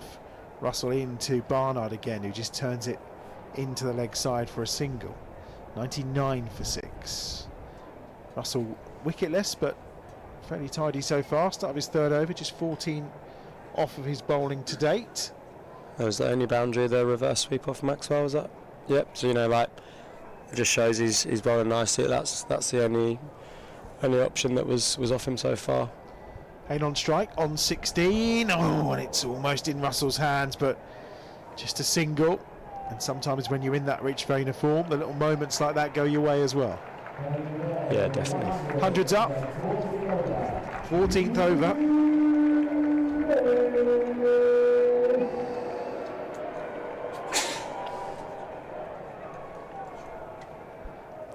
Hay fever today's not good, that's for sure. Barnard, if you did hear a sneeze in the background, that's me. It's away for a single. No, I think just going back to how Willie's going to manage his bowlers here, he's obviously got Heldrick's bowled out, Russell's got 1.3 left, and he's still got Zabe to bowl some more spin as well. So I think we'll probably see spin right up until the death. Maybe even one of the last 4 overs might be spin as well. I was going to say Taylor's got overs left. He's got Cobb, and he's opened up the innings, of course. And obviously Willie's got some overs to come too. So he's got plenty of options, hasn't he? Yeah, definitely. And I think going back to what we're saying about how the game's evolved, like you see it now with the Bears team as well. Like there's so many bowling options, so it's seen as quite risky to. That's a great shot. That's a really good shot from Barnard, isn't it? Just picked his gap, but it's just dragged in from the boundary rope. It may be worth 2, and actually it was a shot that was probably worth a little more than that. Yeah, definitely. Just seemed to plug a little bit. But yeah, like even look at the Bears team, there's so many bowling options, so many different spin options. So, in a way, it makes it hard for a captain to manage that. Barnard again, this time sweeping. He's run the first hard, but that's it. End of the 14th over, 105 for 6. Josh will be back with us a little bit later. Barnard's on to 8, Hayne on 18. So 6 overs remaining, 105 for 6. As the T-shirts are flying around Edgbaston right now, as you can see. And I think we are going to see some more spin. And Zaib having a change of ends as Warwickshire captain Will Rhodes is here. How we going? Well, we have moments where we're going well, and then all of a sudden we lose a wicket, and it's T20 cricket. It is. It's going to be a bit of a thriller. This I can feel it. Second innings, games like this, you get the crowd involved, don't you? Spinners taking some wickets. Good looking crowd forward as to well. it. Yeah, I'm looking forward to it. 105 for 6. Barnard on strike. Just the one to open up the over. Zaib from this pavilion end. I mean, every time a batsman looks just like they've just got comfortable, then, and particularly they seem to be finding it hard to reach that shorter boundary on the leg side today. Yeah, Heldrick bowled well, didn't he, towards the short edge. It's obviously it's good captaincy, that bowling him 4 straight through. Willie giving him some good confidence there, doing a great job for him. Yeah, and as well with the leggy, obviously taking it away, so they were always hitting against the spin, weren't they? Yeah, it's like I say, it's good captaincy. It's obviously quite a short pocket there towards the Holly stand, so yeah, good captaincy. Ball really well. Obviously a little bit in the pitch as well to get a couple of the wickets. Barnard dancing down the wicket. I think he'll get 1 for it. Another single to the total. Barnard on to 10. Haynes on 19, and get the feeling that Hayne is just setting that platform for the last 5 overs, and that he knows he needs some decent partners. I think so. I think these next 15 balls, take it up to over 17. It's probably quite a crucial little period for Herney here. He's on straight. He's hammered that back down the ground. Zaib's got his hand to it, ruefully, I think. Just a single though, as Taylor fields. And I'm guessing as well, the question here for David Willey is, how long does he kind of continue with the spinners for? How brave is he? Yeah, that's the question, isn't it? Obviously Russell's a frontline spinner, but Zib's a little bit more of a part-time spinner, isn't he? So, you know, he's got to be brave with him here. Obviously short leg side boundary. Might be his last over, he might sneak in one more towards the long side, so obviously a wide there. You know, crucial runs for us there. Yeah, a couple of runs, 111 for 6, and as a skipper now, what are you looking at, 170? Oh, that'd be a great effort to get up from there. I think there's probably quite a bit on this partnership. It's a great shot, isn't it? Yeah, he's hammered it down the ground. It's going to be fielded though, just about. And it's well fielded by Ty. And 2 to the total, 113 for 6, 1 ball to come. I think they'll look at, you know, 5 overs left. You know, 9 and over, 45, one takes them up to 160. Dry wicket, 4 spinners, you know, they might be quite comfortable defending that into a long pocket and a couple of short ones as well. Kane cuts it away nicely. Looks to try and find the gap, but it's going to be picked out by the only fielder on that boundary. They'll get 2 though, well run. And the score moves on to 115 for 6 at the end of 15 overs. Then Barnard's on 10, Hayne is on to 24, and at this point Russell's got 1 left. This is where you feel maybe the platform will come. A really good crowd in tonight as well, some of the junior Bears as well, with their headbands on, who are loving being on camera, that's for sure. Crowd's filled up really nicely. The Hollies yeah, certainly filled up in the last 45 minutes or so. Good way to spend a Friday night, isn't it? You could have been at home. Absolutely, yeah. I'm stuck here with you, Bridgie, so it's always worse places for me, isn't there? I was going to say, what was it, me or the dog? I think it was, yeah. I'd been watching the live stream, been listening to you either way, I think. You may as well do it in person. Swept away by Barnard, and the reverse, it's just going to be worth 2 maybe. It's well fielded in the end, 117 for 6. Have you been prepping today for Sunday? Yeah, I've been prepping, myself, Rushworth, Ollie Hannon Dolby, Jacob Bethel as well, all getting a little bit of red ball in, so yeah, over on the Colts, just early today, good prep. Oh no. Full, he's gone. Has he gone? Yes, he has. He's out. Stumps out the ground. Barnard, again, it's happened again. Just as they get going and look like they're building something, he's gone for 12. I see the replay, was he played on or? Let's have a look. As Barnard walks off, disconsolate. Another wicket for the spinners. Russell's first of the innings, and well, absolutely key here. These spinners have been for Northampton, haven't they? They've bowled really, really well, haven't they? Probably gone for a run of ball between them.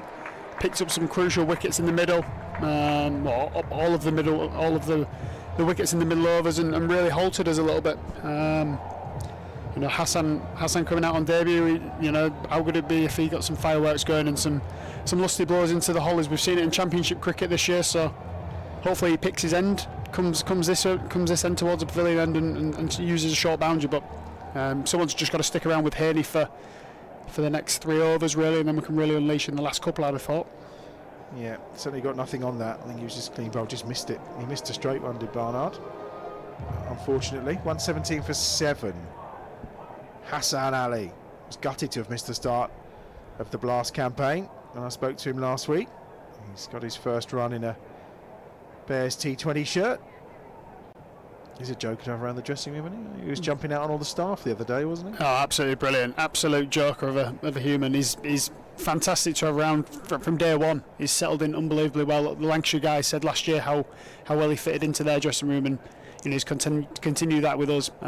Also helps that he's an absolutely gun player as well.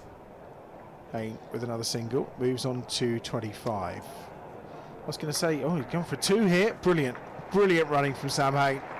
Well, that looked 1 all the way, but those 2 took off. 120 for 7. That 2 tested his ankle there, didn't it? Yeah, very much so. Great running between the wicket from Hassan Ali and Sam Hayne.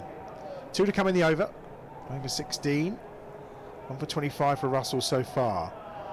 Hayne on strike, which is how you want it at this point. It's nicely played into the leg side, just be a single. I mean, to be fair, the bowling you've had to choose from in those first set of Championship games, wow. I mean, I know you had no Liam Norwell for that bit of variety as well, but look, you're having Wokes and OHD, and I mean, geez. I mean, it was great captaincy, obviously, as well, not just great bowling. Absolutely, that's what I'm putting it down to. But look, whenever you get Wokesy available, he's a pleasure to have. You had in a fantastic overseas player in Haas. Ollie Hannon-Dolby does what he does, rushes 1,000 wickets, in all comps or something like that, ridiculous. And then you've got Ed Barnard coming and bowling 10-15 overs a day, high class level. So, and then you look at the quality that you can, who haven't played: Liam Norwell, Craig Miles, Henry Brooks. When you're leaving those sorts of guys out, they walk into a lot of teams around the country, and they're three names who unfortunately can't get in at the minute. Obviously Brooks has gone on loan to Derby and done really well there. Come back, almost looking a new bowler in red ball cricket. It's a shame it probably hasn't quite worked out for him in the white ball, but I'm sure he'll have a lot to do in the closing stages of this group stage. And does that mean you don't have to bowl yourself as much as well, which is always a bonus for you, isn't it? It's always nice. Probably adds another couple of years onto my career. I keep getting told to bowl more though, so we'll have to see at Trent Bridge. Ties in. Hassan Ali's not got enough of that. Ty gets a wicket with his first ball. Yet again, first ball with the over strikes. Hassan Ali's on his way, and the Bears 122 for 8 now. I mean, looked a little bit of pace off there, didn't it, from Ty first up. Surprised he hasn't bowled already. Obviously, world-class operator at the death, so could be tough work for the boys bowling. I'm sure he'll bowl the last 2 overs from this end, so could be tough work. Obviously, we'll have to scramble up to try and get up to 150, 160, but I think you've got to back yourselves in these situations. 140, 150 might just win you. It might be an old school game. Might not look great, but might be a good spectacle. I'm often told wins a win. I mean, Ty Aaron is a high quality operator, isn't he? Unbelievable. The fastest bowler in the history of T20 cricket to reach the 300 wicket milestone. Just took him 211 games faster than Rashid Khan, so he's a very potent player in this particular stage of a T20 match. And as we've seen, I mean, like you, Will, I was a bit surprised he hadn't bowled till now. I was suddenly thinking, he's down on the team sheet. Where is he? What's happened to him? It's interesting, isn't it? Obviously, they've bowled 10 overs of spin. Obviously, the 2 main spinners and then a couple of overs. And Josh Cobb bowled the first over, so 11 overs of spin out of 16. It obviously shows what sort of wicket it is that we've got here tonight. 122 for 8 then, as we enter the final stages of this Bears innings. 22 balls remaining. Even as you say, even a run of ball gets them to 144. I think that's absolute minimum at the minute, isn't it? I think we'll probably need a bit more than that, but look, you never know. You can never judge a pitch until both teams have batted on it, and you've got to look at our lineup and got to back yourself really. Briggsy's done well, digging that one out for a single. 1, 2, 3 for 8. Not too often he's coming in at number 10 in a T20 game. Shows the depth of the batting, doesn't it? He can strike them as well as anyone, can't he? I think everyone will remember his heroics from 2021. Last game of the season against Somerset. So he can obviously hit a long ball. I'm sure his job's now just to get Haney on strike there, I think. And I think he's quite aware of that. Well, we did say that when Lintop was coming in at number 10 against Notts last week. We thought he may have come a bit higher because he does like himself as a batsman, and actually smacked his first ball for 6. He does. He works harder than a lot of people on his batting. Does Jake? He sort of looked at that as an area of his game that might be able to get him some more franchise gigs around the world. Is his batting? Obviously, we know he's a world-class operator with a ball.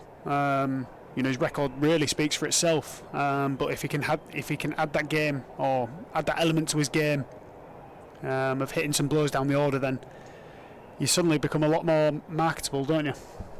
1, 2, 4 for 8. Briggs on strike again. Good shot from Danny Briggs, but just a single.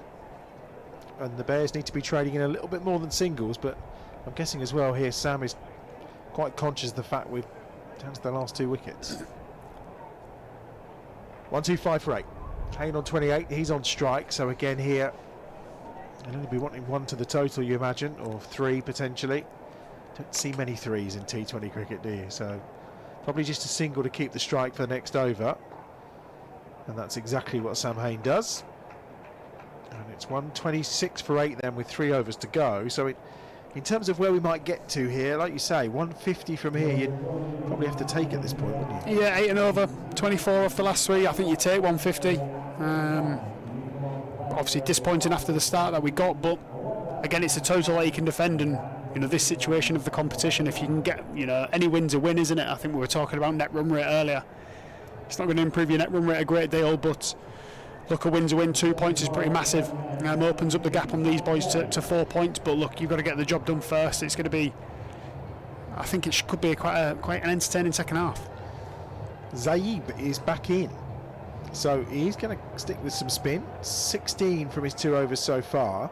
Short boundary to the leg side, of course. The left armour into Hayne. There's no run. Sends Danny Briggs back, who was herring at the traps. Dot ball to start over 18. 126 for 8.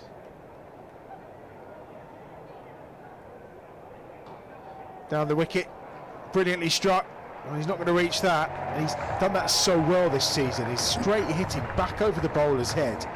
I mean, it's obviously clearly a perfect plan for him to do that time and time again. He's done it so well this season. If you can back yourself to do that, then obviously it's one of the biggest gaps on the field, isn't it, between long on and long off. I think that's going to be the area that he kind of targets this over this one and over Dave Willey at extra cover towards a short edge. There is two profitable margins, I think. On to 33. Into the gap this time. They'll get one. They should get a second here. Yeah, they've turned really quickly. That's well done by Hayne and by Briggs. 132 for 8. And now we see the foot being applied to the accelerator here from Sam Hayne. He's on to 35 and already now striking over 100. Whereas for so much of this innings he's been about par with 100. Oh, he's bowled. Zaib's fired one in, and Hayne has gone for 35.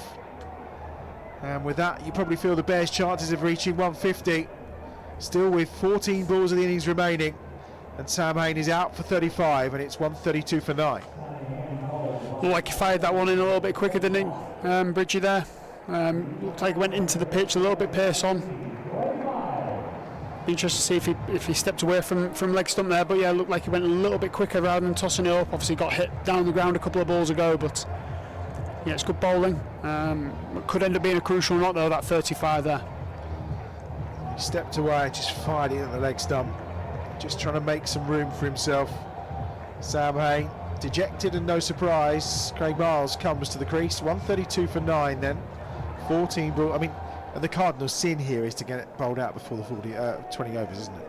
Yeah, I think that'll be the message. I think, use these, what have we got left now? We've got 14 balls left. Even if you get 12, let's just say you get 12. It's better than nothing, isn't it? You'd rather have a little bit more to bowl at, especially on a wicket like this where it feels like he's either been 6-1 or out, doesn't it? Yeah, very much so. And immediately Miles just slightly in the air. There's no run. 132 for 9. 13 balls remaining. Zaib just firing it in. Very Dan Mosley-esque in the way he's firing it in, I would say. It seems to be quite effective for so many, doesn't it, in this form of the game. Zaib with his wicket, and Aaron, in terms of totals, it's been a while since the Bears have posted a total this low, really, hasn't it? Yeah, it really has. I mean, as we mentioned the stat earlier, many innings over 200, and to be honest, if we look at the par score here in the second city, it's 178.75, so massively under at the moment. But as Will said, early wickets on this wicket, the Bears have got some outstanding spin options. Moeen Ali, you've got Dan Mosley, who's in the form of his life, Glenn Maxwell, Danny Briggs, the leading wicket taker in the tournament, so they've just got to be positive, simple as that. 132 for 9, 2 overs to come. Ties back in, 1 for 4 from him so far, and that's going to be a wide. He thinks it's not far from leg stump either. Moved quite far across there, hasn't he, Danny? But yeah, we'll take all the ones you can get at the minute. I won't be surprised if it goes blast over as well. Going to Spain, obviously we'll be looking to try and hit a couple of boundaries towards the back end. It might be quite tough towards that long side. Might be an interesting option going part-time right the way through. I'm sure it wasn't the plan when they arrived here today, but obviously the way the wickets responded, they've got the options to be able to do it. I guess it's a lovely shot from Danny Briggs. That's going to run all the way, is it not quite? It's going to be cut off, but they'll get back for 2. He thought about a third. Well, I think there was one person thinking of a third there, and I'm not sure it was Danny Briggs, unfortunately. Briggs is on to 4, 135 for 9. Miles had started to come for that third run, but nice from Danny Briggs. He's got the experience, hasn't he? He knows what he's doing with the bat in his hand. He can shepherd this through, you'd feel, for the last 11 balls. And maybe 150 is possible after all. He's played that nicely. Just going to get 1. Brings Miles onto strike. Briggs is on to 5. Miles not yet off the mark. big crowd tonight. You would just hope that we can deliver a cracking second innings. The Bears do have it within them, that's for sure. And like you say, it's going to be a bit old school. It's going to be like those days of defending the 150 and just that leg side boundary is the worry with Chris Lynn, isn't it? Yeah, absolutely. He's a powerful hitter with the new ball. We'll have to come up with some good plans, I think, towards him. I'm sure the boys down there have definitely got them, working them out at the minute. Full ball that Miles can just defend. Ty, very wily. Applies his trade, of course, throughout the franchises. Always a pleasure to watch in the Big Bash. Just not so much when he's bowling at you for the Bears, really. 136 for 9. Who knows, it could be Hassan Ali's night tonight. He's in, back down the ground again. Just a hand on that from Ty, but they'll get a single. 137 for 9. 2 balls remaining in the penultimate over. And I guess the thing is as well, if the wicket is taking spin in this manner, and that seems to be the answer, as it was against Lancashire when obviously they were bowled out so cheaply in Lancashire, the options are there for the Bears, aren't they? I mean, that's the key to it. There's plenty. There is no Lintop, but there's no Lintop because there's Ali, Maxwell, Briggs and Mosley as your key bowlers. Yeah, there's 16 overs of spin available to us, so I'm sure we'll probably use... Oh, hello. Danny's gone up in the air, and he's gone. And that's it. 137 for 9. Danny Briggs choosing to go big towards the end, and he's on his way for 5. And the Bears have been bowled out for 137 here with 7 balls of the 20 overs remaining. And Briggs is on his way. Miles is left 1 not out. And then the target for the Steelbacks is going to be 138 today. And, well, I mean, it's a total that's probably 40 short of or what is deemed as par here at Edgbaston, should I say, but it's going to take a monumental effort to try and defend this. Yeah, the spinners are going to have to come into their own, aren't they, second half? Obviously, and Hassan as well. You know, obviously dry square might get the ball to maybe reverse later on, who knows, but got a good feeling about today, Bridge. He's going to stop the losing streak here. More to come up with a little bit of magic before he goes. Dan Mosley as well is always due a couple of good celebrations, isn't he? So, a couple of early wickets, Lynn and Willie out early, then you never know. Still could be quite a competitive total. And if you ever wondered how the Bears got themselves out of trouble at the end of last season in the County Championship, it's with positive thinking like that from the captain. More from Will Rhodes to come when the second innings is underway. But the Bears all out for 137, meaning the Steelbacks will be chasing 138 for victory when we return.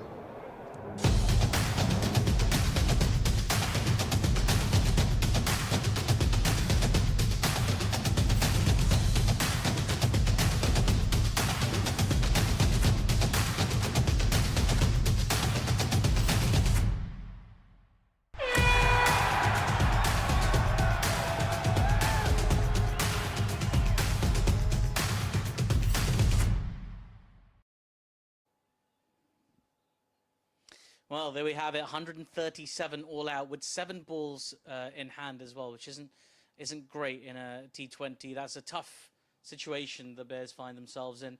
Chloe Brewer's joining us in the studio of the Central Sparks. Lovely to have you, Chloe. What do you think? 137, where did it all sort of go wrong for the Bears? They got off to a flyer at the start, really. They did really well in the power play, only losing 2 wickets. But after then, it just seemed like a steady flow. Nobody really stuck around. You had 2 scores in the 30s. But nobody stuck around to build enough of a partnership to really accelerate at the end there. And Josh, it was hard just generally for the Bears to get any real momentum. Even Sam Hain top scoring with 35, but it took him 31 balls to do it. It was hard to get those spinners away.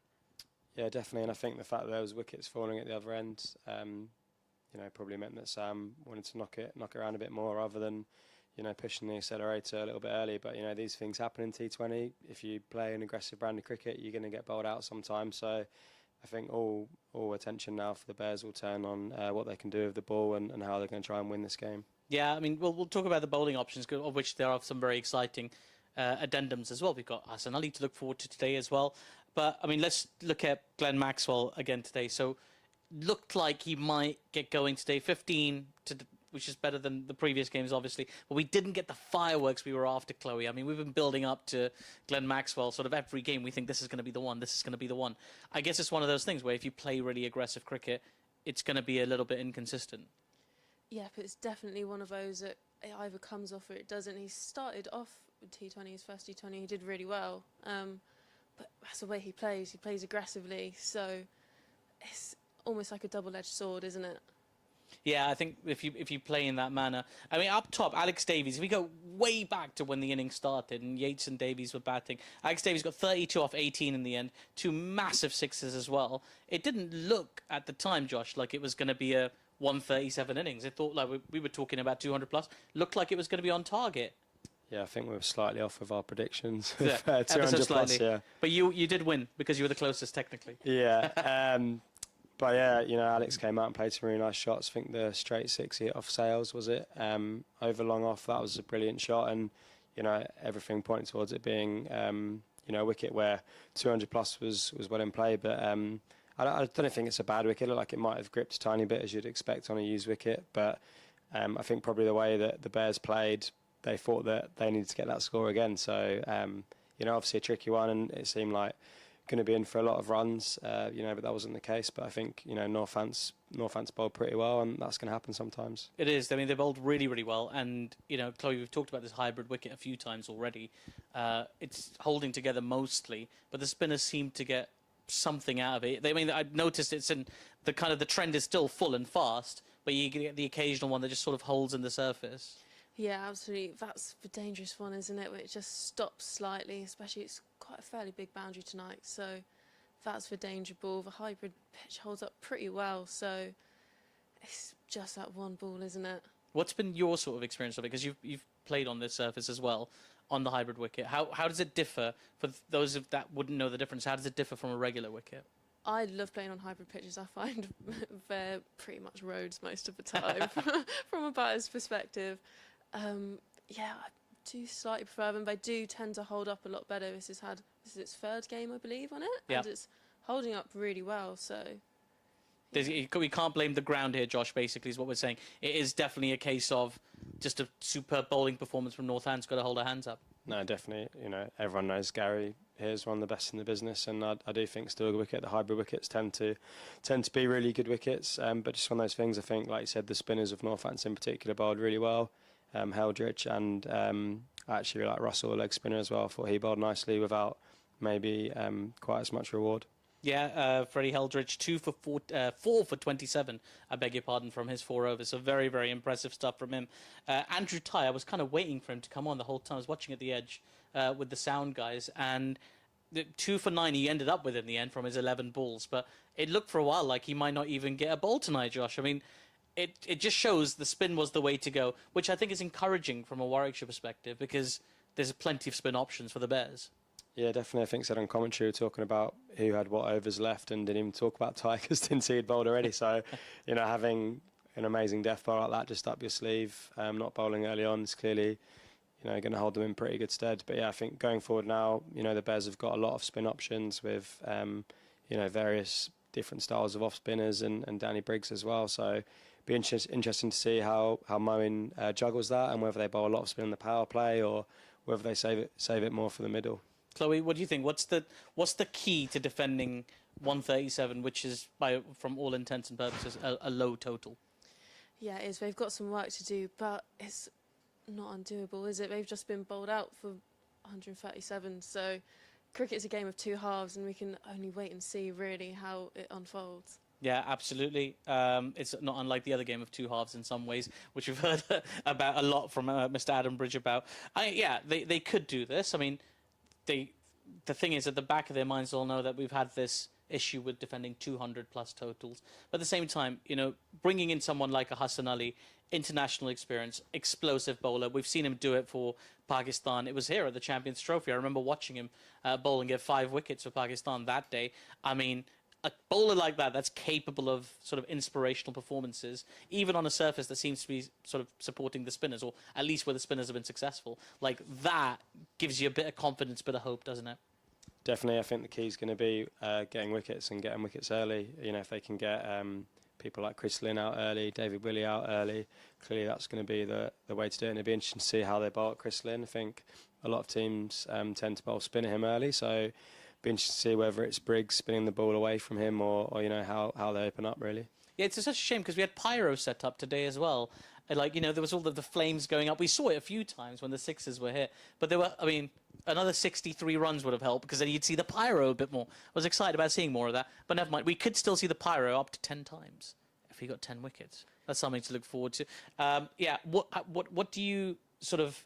What's your kind of strategy, Chloe? I mean, you're walking out onto the field, 137 to defend. When you have that team talk, that huddle, everybody gets in there. What do you think is being said? You've almost got to ignore the scoreboard, really, a little bit, because you know you haven't got much on the board. So I reckon they'll just get each other hyped up, get out of there, get buzzing around the field. And it's not undoable, really. Yeah, We've got to get through those openers quickly, though. I mean, Chris Lynn, you mentioned him already. Like, I mean, I don't know if anybody, if you guys play any fantasy cricket. I do. I'm a complete nerd for this stuff. But I love fantasy cricket. And Chris Lynn is always one of my first picks in a T20 competition, just because he's so explosive at the top, really good value, unbelievably consistent for someone who plays that style. You got to get someone like that early, haven't you? Yeah, definitely. I think if he bats for 5-10 overs, then the Bears are going to be in real trouble. So getting him early is going to be key. Equally for Chris Lynn, he's probably thinking this is a small total. We spoke earlier about net run rate and how important it is in this group. Maybe they're thinking that the sooner we can do this, the better, and try and give their net run rate a massive boost as well. Yeah, the net run race we talked about earlier as well. This is so crucial because if the Bears do lose this game, they're going to miss a chance to go top of the table. But equally, with Northampton winning, we're going to have 6 teams on 8 points. Which is like, that's maybe a mathematician's dream. It's my nightmare. I don't want to do that math at all. Moeen Ali, Chloe, like, this is going to be very important to him as well, to put in an inspiration performance from with the ball and from his team as captain as well, because he's come in, we talked about it earlier, 3 games in. Obviously, it's not his fault personally, but, you know, a captain is somewhat responsible for the team's performance. 3 losses in 3. He'll be desperately keen to get it right today, won't he? Yeah, absolutely, especially this is the last game before he goes for the Ashes, so he'll definitely want to get a win under his belt before he has to depart.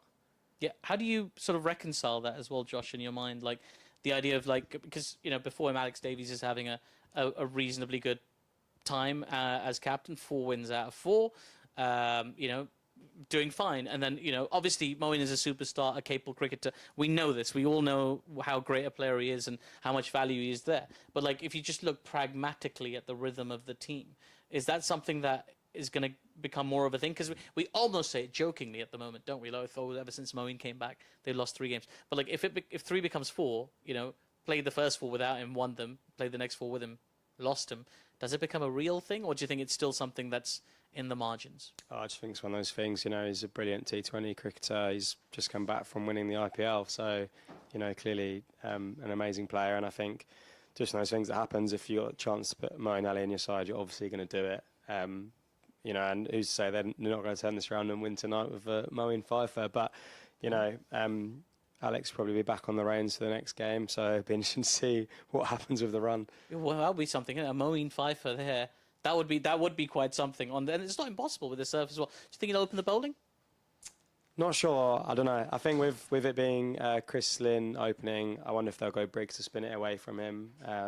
But, you know, Moeen's really established bowling in the power play, or, you know, there's lots of different options. Could be Maxwell. Could be Maxwell. Could be Dan Mousley. You know, there's lots of different options. So interesting to see how they manage the spinners. But also Hassan Ali with a new ball is going to be pretty dangerous as well. So interesting to see. And I think as well, someone who we haven't spoken about is Ed Barnard, who has really good change-ups. And if the wicket is gripping a little bit, his slower balls could be quite effective. And something to look forward to very quickly, Chloe. Your prediction for this game, and there's only one right answer here, obviously.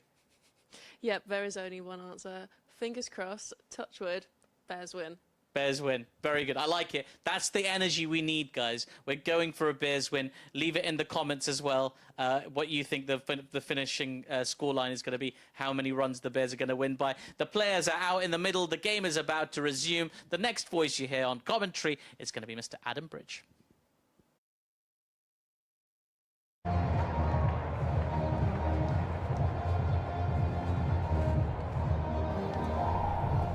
Here we go then, 138, the target for the Steelbacks, so that's what the Bears are going to try and defend here at Edgbaston. And straight away the cap of Hassan Ali goes to the umpire, and from this pavilion end it will be Hassan Ali to open his T20 account for the Bears. The opening batsman for the Steelbacks, Chris Lynn, and Emilio Gay. Of course, Vasconcelos is injured. You were saying, yeah? Yeah, he is, unfortunately, but Emilio Gay, an outstanding operator, so strong through the covers, excellent player off the back foot as well, definitely an apt replacement for Northants to have.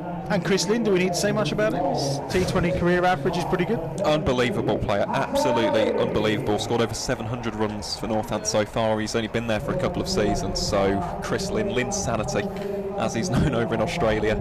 Expect some big hitting. He does have a boundary percentage of about 27% when it comes to 6 hitting, so yeah, expect some big shots into the hollies tonight. Well, I mean, looking forward to seeing Hassan Ali bowling the T20, because I reckon he's got a fairly devastating white ball delivery. I reckon he just steps up his pace a little bit more as well, doesn't he? I'm looking forward to watching this. Wicket in the first and seeing that celebration nice and early would go down a treat, wouldn't it? Very much so. Here comes Hassan Ali then. Got to slip in as the two deep fielders are one on the leg side, one on the offside, and immediately a bit of movement into the left hand of Gay from Hassan Ali. Full delivery. That white ball swinging through the air very nicely. He was a bit frustrated. I saw him before the Notts game last week, and he just said he was really annoyed that he'd missed the start of the T20 because he was really looking forward to it. Yeah, it's been a shame. He was hoping to get back fit for Wednesday, but unfortunately he just needed that extra couple of days. But here he is. He is, and that's a quick ball that's just played down into the ground again by Gay. There's no run. 2 dots to start from Hassan Ali. As we've talked about the character around the dressing room, but as an international cricketer, he's pretty darn fine too, isn't he? Unbelievable. What is it, over 250 games or something like that? When Al presented his cap earlier on in the season, 250 games for Pakistan. Any international career like that is outstanding. Obviously, predominantly in white ball, and he'll be known for that Champions Trophy here a few years ago. But yeah, world-class operator. Made his debut at the age of 19, as he's 29 now. Soon, he's been 29 on the 2nd of July actually. Goes for his first boundary. Gay just stands and delivers. You got a view of those first 2 with them slightly moving into him. Really nice shot though from Gay that time. Yeah, lovely shot down the ground. Looks like a player in a bit of confidence here. Obviously I think he missed the first few championship games through injury, and I don't think he's played a great deal of T20 cricket, but looks like a nice cricketer. And again, that's full. Driven once more. Lovely shot. Back-to-back boundaries then for Emilio Gay. And the Steelbacks chasing 138 onto 8 without loss. Really tidy shots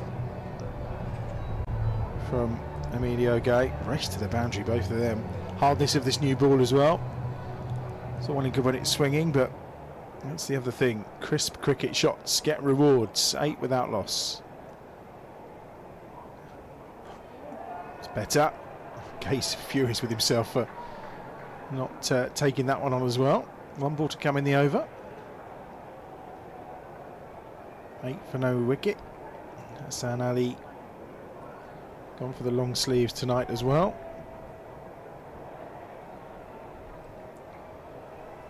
We'll be playing championship cricket again on Sunday. Warwickshire going over to the East Midlands to take on Nottinghamshire at Trent Bridge, and that's high in the air and skewed, and he's going to get his first wicket. Here is he. Oh, it's dropped. Put down by Barnard. And you saw the reaction of Hassan Ali. Every move, every bit of cricket is played with a passion, and Barnard puts that down. That would have been the first wicket. Gay survives. He's on to 9 without loss at the end of the first over. Looked like he might have lost that in the sun a little bit there, but he usually got a really safe pair of hands.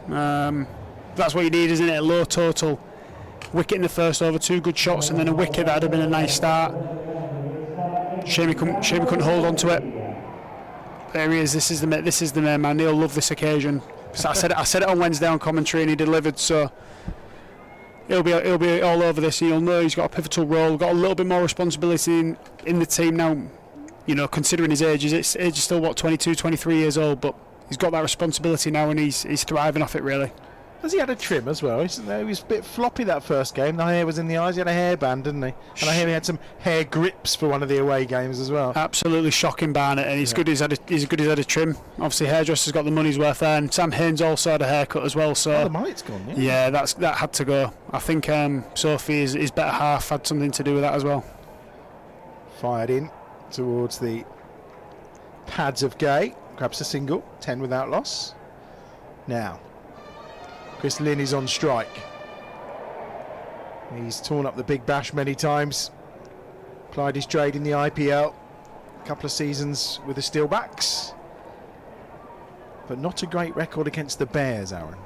No, it isn't actually. The Bears actually might be fancying this matchup, to be completely honest, against the West Midlands outfits. He hasn't scored many runs at all, 82 in 3 games. So there we go. I don't want to put the commentator's curse on it, but if you're a Bears fan, yeah, Chris Lynn hasn't been at his destructive best against the Bears in recent years. And he's off the mark here with a single. Just 2 off the opening couple of deliverers here from Dan Mosley, who again, similar to Zaib, is certainly firing this ball in from the far end. He's a right arm, of course, compared to the left arm of Zaib. That was a better ball, a bit more flight on that one as well.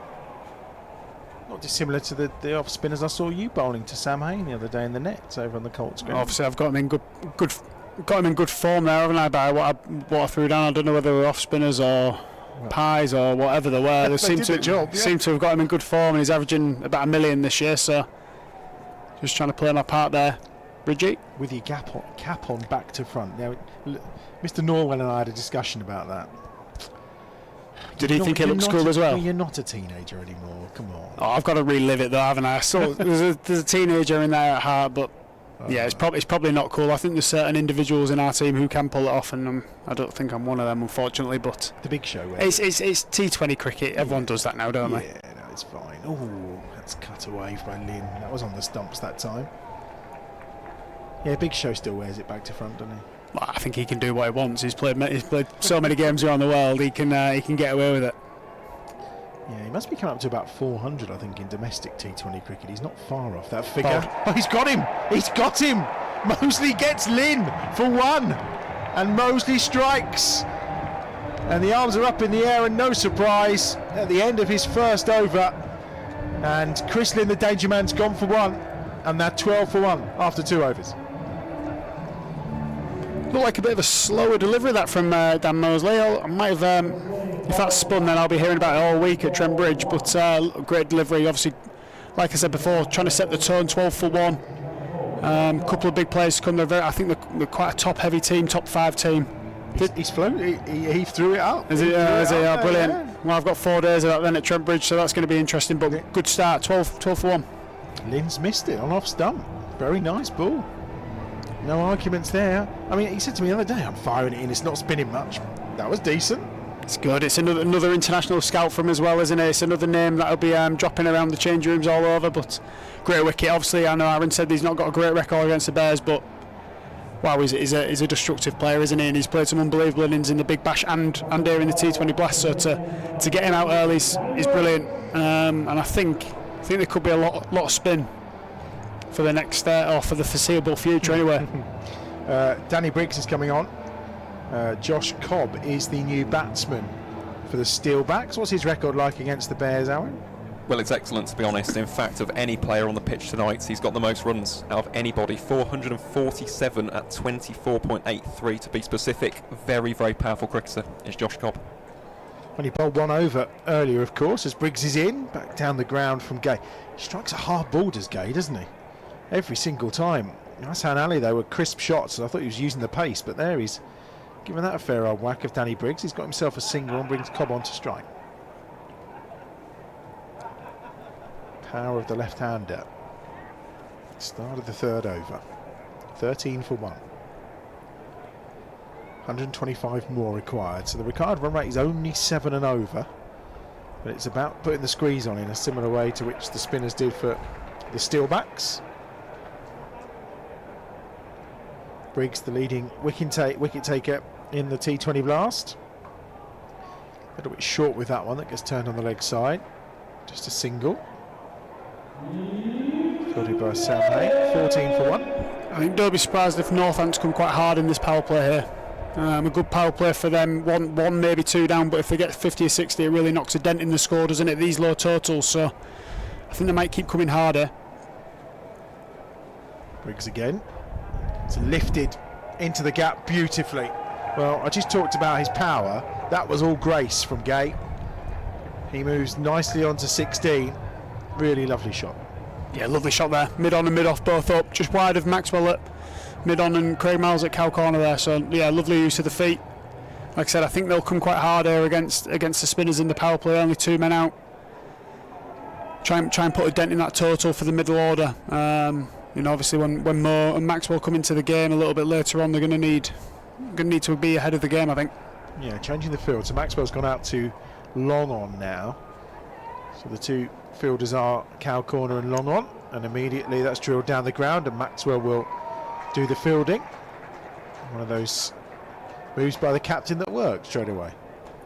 19 for 1. 1 ball to come in the 3rd over of the innings. And it's going to be faced by Josh Cobb, who has 1 to his name. Another 119 required to win from just over 17 overs, and it's another single. 20 for 1 then at the end of the 3rd over. Cobb's on to 2, Gay on 17. Here's Will Rhodes. You want me there? You can say something profound. Sorry, Bridge. Do you know what? I'm just engrossed in the game. I'm thinking. See that bit where I go and here's Will Rhodes? I've almost got my captain's head on here, thinking what I'd do next there. Well, what would you do next? I'd do what Mo's doing and bring on Glenn Maxwell. No, I think I'd have been tempted to go Dan Mosley again. Another one, just with the pacey balls. Obviously, a different bowler to Danny Briggs. Yeah. Maybe gone Dan, but obviously Glenn towards the long side. More of a traditional spinner, isn't he? Gets it up and down, can spin the ball. And he'll be, obviously, if we can get 2 more wickets in this power play, even 1, but keep the runs down, and then you create a real squeeze, don't you? These are the games where the Hollies, if you can keep in the game as a fielding team, you can really use that Hollies to your advantage, especially playing on this side of the square. We've got the right and left hand combo in here, so we'll see how Maxwell's going to deal with that. Shovelled by Cobb, but it brings Gay on to strike. So the off spin of Maxwell to the left-handed Gay with a short boundary on his leg side. It'll be interesting to see if he's willing to take the risk, maybe. Looks like they're going to leave mid on in. Yeah. Could be a risky shot going over there against the spin. Yep, he's one fielder on the boundary rope there, and the other is long off. We'll see what Gay chooses to do here as Maxwell comes, and he did go for it straight away. Gets the single, but he's saying that boundary, I think everything you said about them coming hard in this power play is going to be spot on. He's got the short boundary, he's going to go for it. It looks like he's tried to hit every ball for 4 or 6 in this power play, which can be quite enjoyable to watch if you're obviously not a Bears fan, but if we can get him out nice and early here, then it will be. Maxwell puts it down. Hard chance though.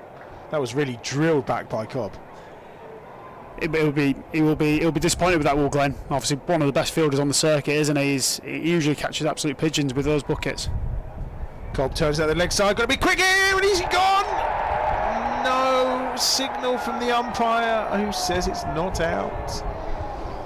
Well, that must have been tight. I mean, Gay was through quick, but listen to the Hollies here, Bridgie. This is what it's about, isn't it? You can get the team on, get the Hollies on your side really quickly here. Now, obviously, we don't have the perfect camera to get a view of the side-on view, but the decision was not out. And Alex Davies, I think, just questioning that with the umpire. Gay's going to be on to strike. I thought it looked really tight. 23 for 1. Oh for a third umpire at this point. Here's Maxwell again. This time Gay makes some room to the offside, and there's no run. See, as aggressive as Gay's been here, they've still not got away, have they? They're only to run a ball in the power play here, so it's going to be an interesting last ball. It is. He does go big this time, and the catch is taken. It's a brilliant catch as well, and he's got his man this time. And it's Dan Mosley. Who else? Who's taken the catch for the Bear? Well, you won't hear the last of that either. That's an unbelievable catch, and I'm impressed. He's actually hit what's he done there? He's almost drop kicked the ball straight back to the umpire as well. So unbelievable catch, taking a stunning wicket, and he's And his football's improved over the last month where I haven't seen him. So great start for the Bears here. Not bad for a Villa fan, I suppose. 23 for 2. Gay has gone for 18. Well, we said he was going to go for everything. He did. And this really is a special catch from Dan Mosley. Full length dive. Turns round to the Hollies. No great surprise there. And then, do you know, that's a decent effort, that. It's one of them where his adrenaline will be taking him right now, but come midnight, 1 o'clock when the game's over, he could be going to a hospital. And if he's injured for this weekend, he's got a very unhappy club captain here. But you know, if he's going to take spectacular catches like that, then he can do all he wants. But great start here. One more wicket in these next 2 overs, and it's right on. But you know, one danger man goes and another one comes in, and Dave Will is a fine cricketer. Yeah, it certainly is. So wicket taken at the end of that over, of course.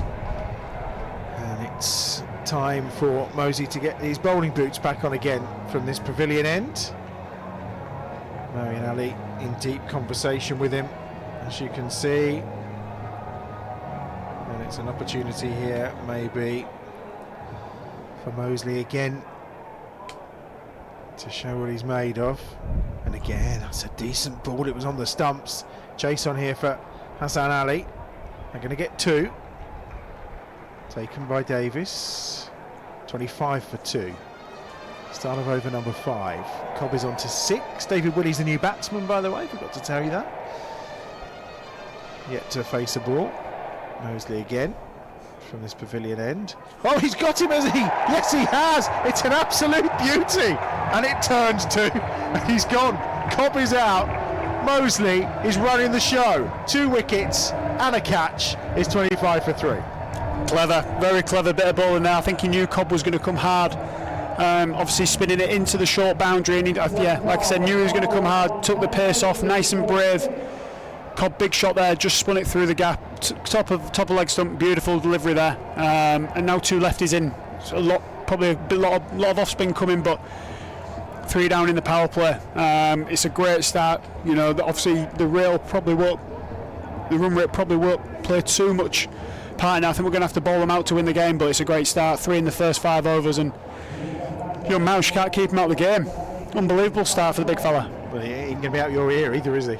Yeah, he wasn't too happy with his dismissal, by all accounts. Not because of the umpiring decision, just because he missed a bit of the half tracker, let's just say. So I know he's fizzing to go out there and bowl, and like I said before, he's relishing the opportunity of taking more responsibility about his game now, and that's what he's been given by Mo and obviously Al in the first 4 games. And boy, he's delivering, isn't he? He's that young player that everything he seems to do turns to gold at the minute, and I think the Bears are very lucky to have him. Zaib is coming into bat. Safe Zaib, 25 for 3. And we know that Dan's figures, well, they just keep getting better. 3 for 13 is the best he's managed so far. He's got 2 for 5 here, and he's turning it. That spun Bridgie. He's bowling a nice pace here. You used to bowling, you know, when you start on hybrid pitches, they just slide on, don't they? And going quick is probably the better option. But yeah, he's mixing it really nicely here. Fires that one in a little more onto the legs of Zaib, and it's away for a single. And his contribution so far this campaign has been excellent for the Bears. 2 for 6 from his 10 balls so far. 26 for 3. Could be game on here. 112 is the target. 15 overs required, and I always think the DLS par score is quite interesting. It's 41. Just as a little guide as to how you're ticking over. It's not going to rain because it's beautiful, but it does give an indication of the bearing of the wickets in terms of what pressure that puts on the run chase. In again and played out by Willie this time. You know, he's confident when he puts a slip in. That's when you know Dan Moses is confident in T20 cricket. He's turned 2 balls. He's looking really good here. He needs to close out his over well though. Last ball of the over, and Willie just jabs his bat down on that one. Not quite going to run away to the boundary because Hassan Ali's after it. But a relay fielding, and they'll get 2. And that completes 5 overs. The score moves on to 28 for 3.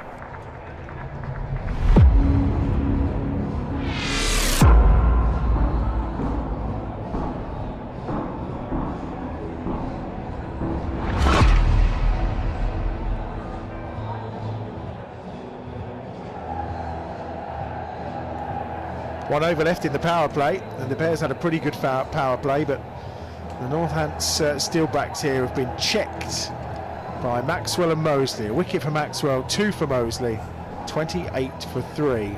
A catch from Mosley as well in front of the Hollies, which, I mean, you don't really want any more than that in life, do you? A diving catch in front of the Hollies on a Friday night in the sunshine. Perfect. No, if you want a man under it, then it's probably going to be Dan. Great celebration, and like I say, the Hollies are going to get a bit rowdy getting into the couple of cordials a bit later on. No, it's great to see. Great to see them all piling over there. Obviously, sunniest part of the ground. I think he'll be out there. I think he'll be out there all innings if he's not bowling. Maxwell to bowl to Zaid. The short boundary on the leg side. That's cut away and straight into the ring of fielders. Craig Miles on the edge of the circle this time. So it looks like Moeen Ali's just warming up. Maybe Dan Moses is going to have a little breather. Having bowled those 2 overs so far. Maxwell in again. There's no run. Well, I've got a funny feeling we're going to see 16 overs of spin here, without a doubt. Oh, and I mean, so. There's Yatesy as well, potentially. Oh, I forgot about Yatesy. He can spin them. Oh, look, I don't think Yatesy will be required today, but I reckon Mo will come on. Oh, Phil did. I reckon Mo will come on next over. Maybe Maxi or Dan at the other end and just rotate the off-spinners, especially while there's 2 left-handers in. It's good to get some overs out, the off-spinners out the way from this end, or the next over, sorry, from this end, before the right-handers come back in. 3 dot balls at the start of this over, 28 for 3. Again, that's dealt with this time by Zaid, just for a single. And once more, the board ticks round. 29 for 3, 2 balls left in the power play. Well, they did go hard at the start of this power play, but it's not paid off, has it? No, it's not. And look, that's been the nature of the beast, and the pitch all night, really. People have got themselves in, got to 10, 15, maybe 20, and got out. But I think obviously Dave Willey's going to have to play captain's knock here to get them over the line. Obviously, Safe Sabes had a good start to the T20 Blast as well. He hits the ball in unusual areas. There we go. Briggsy could make himself a fan favourite here. Oh, he's last. He could have done, but he supports Portsmouth and probably summed up their season, hasn't it? Just cleared the rope. Only just. I mean, the other temptation, surely put your spikes through it. Maybe. That's short from Maxwell, and there's no run. 29 for 3. Just warming up for the Test match, aren't they? Just warming up the Test match. The Hollies and the security guards getting ready for it. Well, the atmosphere here next Friday, and he's got him. He's got him. No, he hasn't. Oh, he was dancing away. We all thought he got him. I thought he got him. I think I was just taking the bails off there. I think that might have been I think he might have thought it was a stumping chance, but Maxwell was away. He thought he bowled. It was a nice ball, wasn't it? Just a little bit of spin. That's all you need right now. Is just a little bit, just for it to move off the straight, to become interesting, especially to 2 left-handers. Let's have a look. Oh, I tell you what, because it's so tight outside the off stump. Willie's been totally done by that ball. It's a lovely ball from Maxi there. And look, great power play for us there. 29 for 3. Off 6 overs, under 5 and over power play, you're certainly taking that, and when you only get 130 odd on the board, look at the rate now up to nearly 8 and over.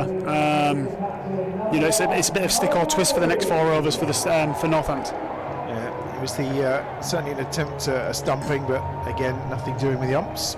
29 for 3, and it's Zaid who will face Moeen Ali this time, and straight down the ground for a single. I think it's safe to say that Moeen has settled in with his bowling a little better than his batting so far, Aaron. Yeah, I think that is definitely fair to say, to be honest, Adam. Definitely been a lot more economic. Bowled well on Wednesday night, didn't he? Certainly did, yeah. Bowled very, very well, got a lot of turn. And I will just mention a stat after this delivery, but it's a good one for the Bears. Oh, well, we like those. 30 for 3. Willie's now on strike. He won the first round of this battle between the two. Haven't got him out, but I think Moeen may have struck again. No, just down the leg side. The left hand of Will Rhodes. He's either signalling on his bike or he's just going down the leg side. Nah, I think that's just sliding. Okay. Got to be in neutral here, haven't I, as a commentator? Obviously, definitely a bias towards the Bears, but you've got to keep it nice and neutral with those decisions. You never like to see anyone get a stinker, do you? Well, it depends. Well, it depends. In the 19th over, you might do, yeah. Moeen again to Willie, who's sticking his pad out and prodding his bat down there. You were going to say, Aaron? Yeah, that is the lowest power play score at Edgbaston this season. So that could be a good omen for the Bears. Obviously, it's not about how you start, you have to finish well, but they've bowled excellently so far. They have. Moeen Ali in again. Willie this time just goes at it and catches the outside half of the bat. 30 for 3 is the score. Willie on 2. Zaib on 3. Just one off Moeen's first 4 deliveries of the over so far. And Moeen in again this time, and he's got him this time, has he? Yes, he has! Moeen gets Willie after Willie got Moeen in the first innings. I mean, what more could you want? 30 for 4. David Willie's on his way for 2. Moeen Ali's in the game, and the Bears are in the game, more importantly. Yeah, I don't think he doesn't like it. Looks like he's signalling there to his partner there. He might have hit his pad, but albeit it's a great wicket, isn't it? 4th wicket now. Mo's settled into the game beautifully there with the ball. A little bit of spin on offer.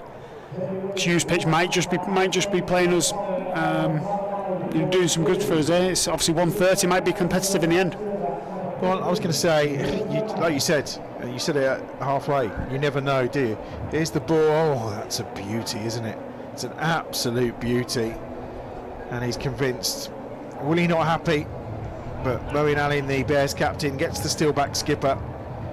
And it's 30 for 4. McManus comes to the crease. And slowly but surely the danger men are being whittled away here for the Steelbacks. They are, and the option now is obviously for the off-spinner bowling at this end is for the Northants batters is like what the Bears faced earlier on. Is did they try and target the short boundary to try and get the rate down, or did they play quite conservatively for a while? Obviously, Lewis McManus, keeper batter, sweeps and reverse sweeps. He's played some good innings in the past in the Blast, and he's going to need to pull something out of the bag here to get his team over the line. But the Bears are looking hot here. Here is Moeen again, and just touched onto the leg side, and sprint through for a quick single. End of the over, just 2 off it, and a wicket for Moeen Ali. Will Rhodes, it's been a pleasure as ever. We'll see you on TV at the end of the game, of course. Aaron pulled a face there when I said about the danger men going. I know he scores runs sometimes, but McManus, go on, fill us in as to what that face was for. Well, it's more for his strike rate against the Bears, to be honest. So you're right in terms of the runs, 47 in 3 games, but the strike rate 180.77. It's quite good. Well, it is. We've got to get him out, haven't we? I mean, that's the answer, really. 31 for 4, 7 overs gone. Josh Poysden has returned. So, I mean, how apt that you're here tonight on a game that seems to be dominated by the spinners. Yeah, it's really exciting to see the ball spinning. It's certainly something you enjoyed to see. Yeah, exactly. Yeah, maybe not when I was bowling, but especially maybe a bit more when Jeets was. Maxwell to continue, 2 overs, no maiden, 1 for 4 so far, 31 for 4, so 107 required, 13 overs remaining for the Steelbacks to chase them down. Maxwell's in again, and he's prodded back to him, and there's no run. McManus and Zaib on strike, or so McManus on strike, Zaib at the non-strikers end, should I say. Maxwell getting through his overs quickly, he's in again immediately. That's going to be a single for McManus, 32 for 4. And as with any cricket game, until the second innings begins, you never quite know where you are, do you? You can put past scores up, you can work out what you think is a decent total, but until the opposition get used to the wicket. No, definitely. I think that's one of the really exciting things about the T20 Blast compared to maybe some other competitions around the world, is you get such a mix of conditions. You can get belters to bat on. It's a good ball that time. Once more, Hassan Ali's going to try and get there but can't. Well, it goes for 4, but it wasn't too far away from being a second wicket for Glenn Maxwell. I'm disappointed. I wonder if he might gamble to have a slip in there with it spinning and swinging the ball away for a left-hander. Oh, it is. That's caught the outside of the bat. Davis with his arms folded, and no surprise. Not far away for Glenn Maxwell. Hassan Ali devastated, he didn't cut that off as it reached the ropes for 4. I think just going forward in this innings is going to be really interesting to see how Moeen rotates the bowlers. I think you can see at the end of the over him and Maxwell talking. I think between them they'll be using all their experience to manage the spinners as well as they can. They've only got 1 over of seam so far, so we need to see how they manage that for the rest of the innings. 37 for 4, and McManus will take another single. Maxwell with 1 ball to come in his 3rd over, 1 for 11 so far, 38 for 4. Another 100 required from 12.1 overs. Bears scoring 137 all out. Didn't quite get to the end of 20 overs as Maxwell's turned into the leg side. Run the first hard, but it's going to be a single. Definitely, I think, reflecting on the first innings now, I haven't seen the ball. I think it is spinning more now than it did in the first innings, but having said that, I'm obviously going to go on about him, but the way that Sam Hain built that innings now actually looks like he might have done a pretty good job, so be interesting to see, reflecting on the game, if actually the Bears structured that first innings quite well, considering. Thoughts of former Bears leggy Josh Poyston with us. Don't forget Fan Craze, you can get your favourite player cards, plenty of them to collect as well if you want to pick yours up, as Moeen Ali's going to have a second over here. 1 for 2 from his opening over, 39 for 4. Got the wicket of David Willian, again bowling to the lefty here, which he quite likes, doesn't he? Yeah, definitely, still no slip like he had in the last over. Saeed just looked like he was trying to play onto the leg side, but squirts out onto the offside, and there's a single. And I think as well, just thinking about looking ahead to next week, I think with the ball spinning here, Moeen bowling, I think a lot of the cricket media will be all over this. Here's Moeen Ali, and again it's another single for the total, 41 for 4. McManus up to long on. Yeah, I mean, there was a lot of talk about they may not play a spinner here, may go for the four-seamers. Yeah, I think it'll be interesting. I think the fact they've asked Moeen back, you'd think he's probably going to play. But having said that, maybe like a Warwickshire would really help with the balance of the team, depending on what Stokes' fitness is. Well, I was going to say, Stokes has had a bowl today, hasn't he? I mean, I think one of the key question marks in all of that will be how fit is Robinson and how fit is Anderson?